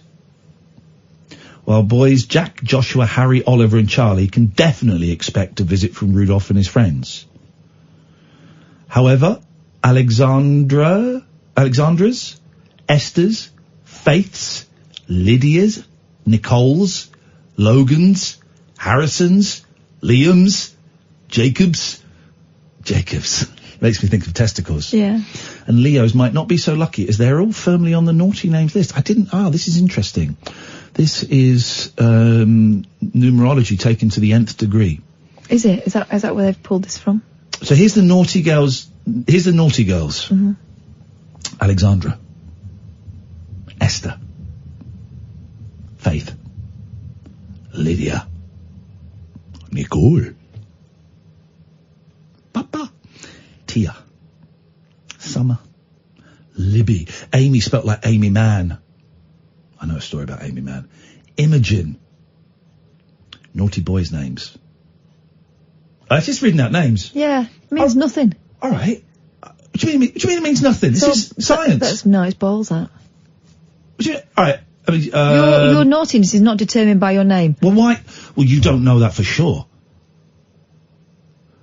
Have you ever met a Sarah that's not naughty? Yeah. No, you haven't. Yeah, I have. You haven't? Yeah. When? Yeah. When I was at school, there was Sarah. But you don't know what she does now. She was a very good girl at school. She could be a burlesque dancer. That's not naughty. That's nice. Let's go to CJ. Good evening, CJ. Hey, Ian. Hey, Kath. What you got for us? CJ. Sorry, I don't mean to bring the show down, but I'm really not happy. Uh-oh. What's happened? Nothing. I know that sounds ridiculous, but I feel pathetic and stupid, and I'm just feeling really awful. Okay. How long have you been feeling like this? It started like a month ago. Okay, so quite a while. And who have you spoken to about this? You know my friend Becky. Yeah. Yeah, she's one of the people. Well, I spoke to other people, and they'll just say the same thing. They just say, well, here's what you need to do. Just brighten up. I bet. Go forward, and everything will be okay. But I bet people haven't said you need to brighten up. They have. Okay. Well, okay. I'd be surprised if someone's just said you need to brighten up. Well, it's not the right way that they said it. The way they said it is, you need to focus. Okay, well that's different. Okay, well that's different to brighten up. Have you spoken to your doctor about it? Of course I have. Yeah. Okay, and what did your doctor say? My doctor put me on a new medication called, well, it's not new, but it's called sertraline, and it didn't help it. It sort of made the situation worse. Okay. And so you've been on that less than 4 weeks? No, I've been on that since, been about 6 months now. Okay. Well, and have you told your doctor that the sertraline isn't working? Yes. And what has your doctor said? Oh, the doctor, well, that's what happens in the first few weeks. It takes a while for you to get used to it. That sort of mentality. It's ridiculous. Okay, so that was. It does take a few weeks to get used to it, but 6 months later, when was the last time you spoke to your doctor?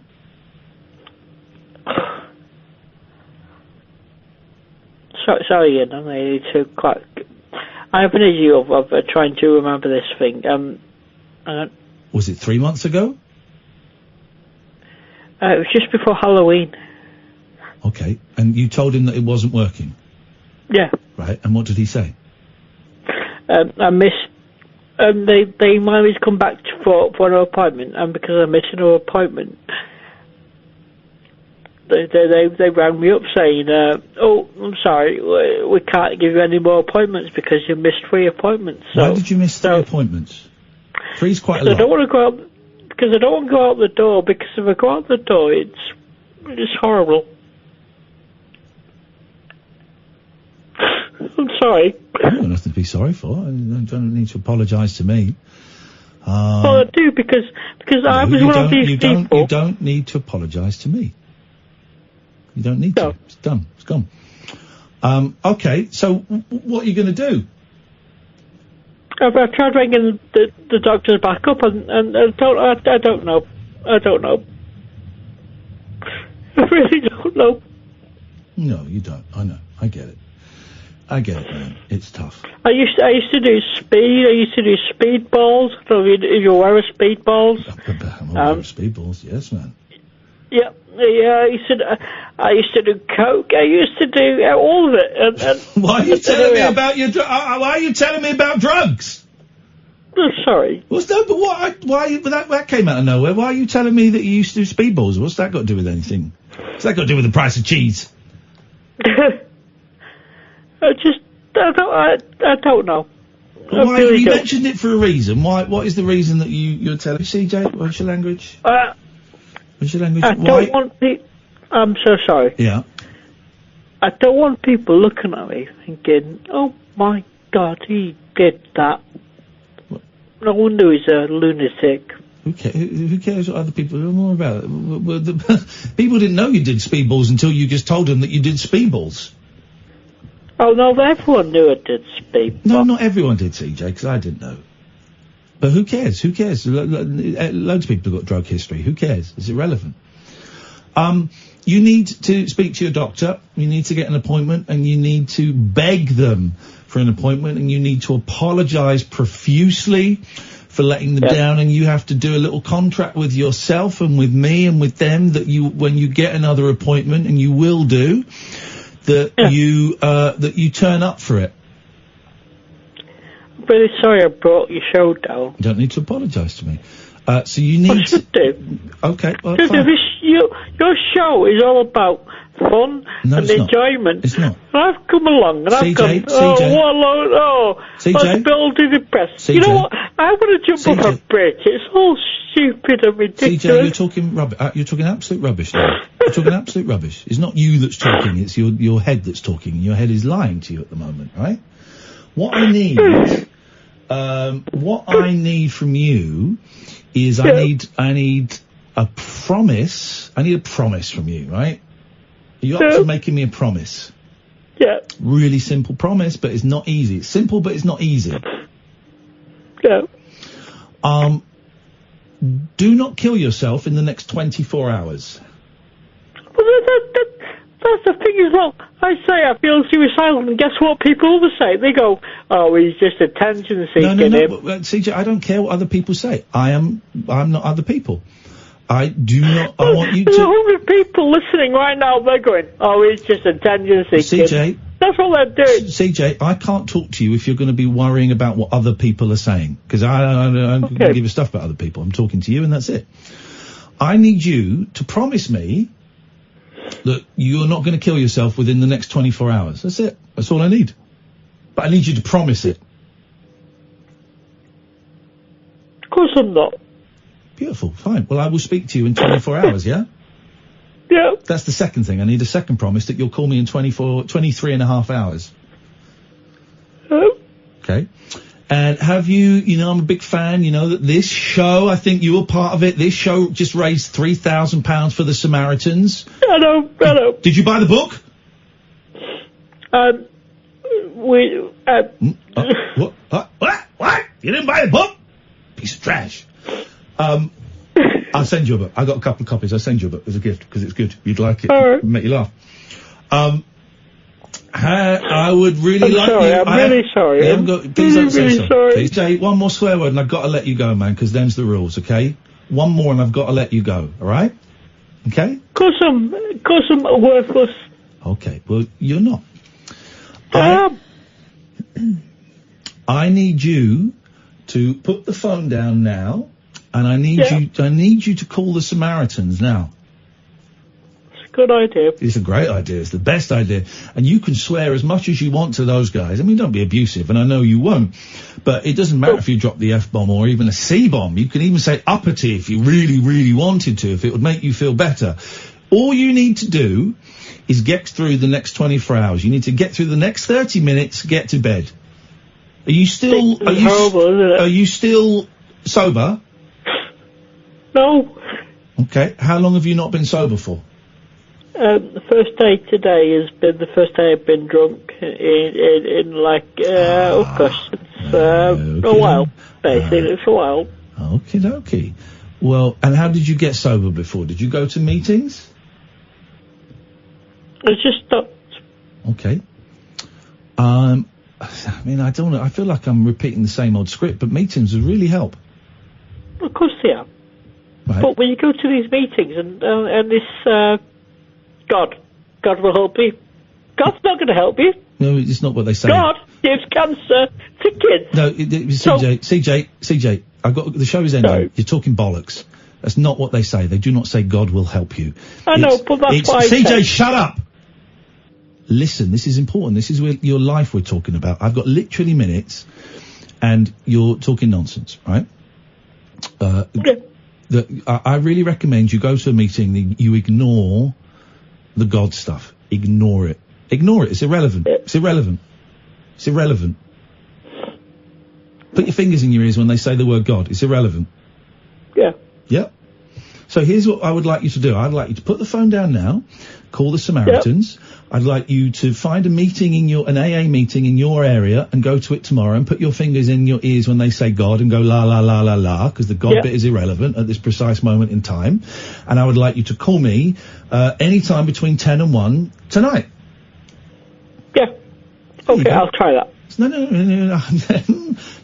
I strongly suggest you do more than try, because your life is on the line. No, that's a great idea. I'm going to do that. You got this. You got this. People are. You got this too, guys. You think people at home are laughing at you and judging you? They're not.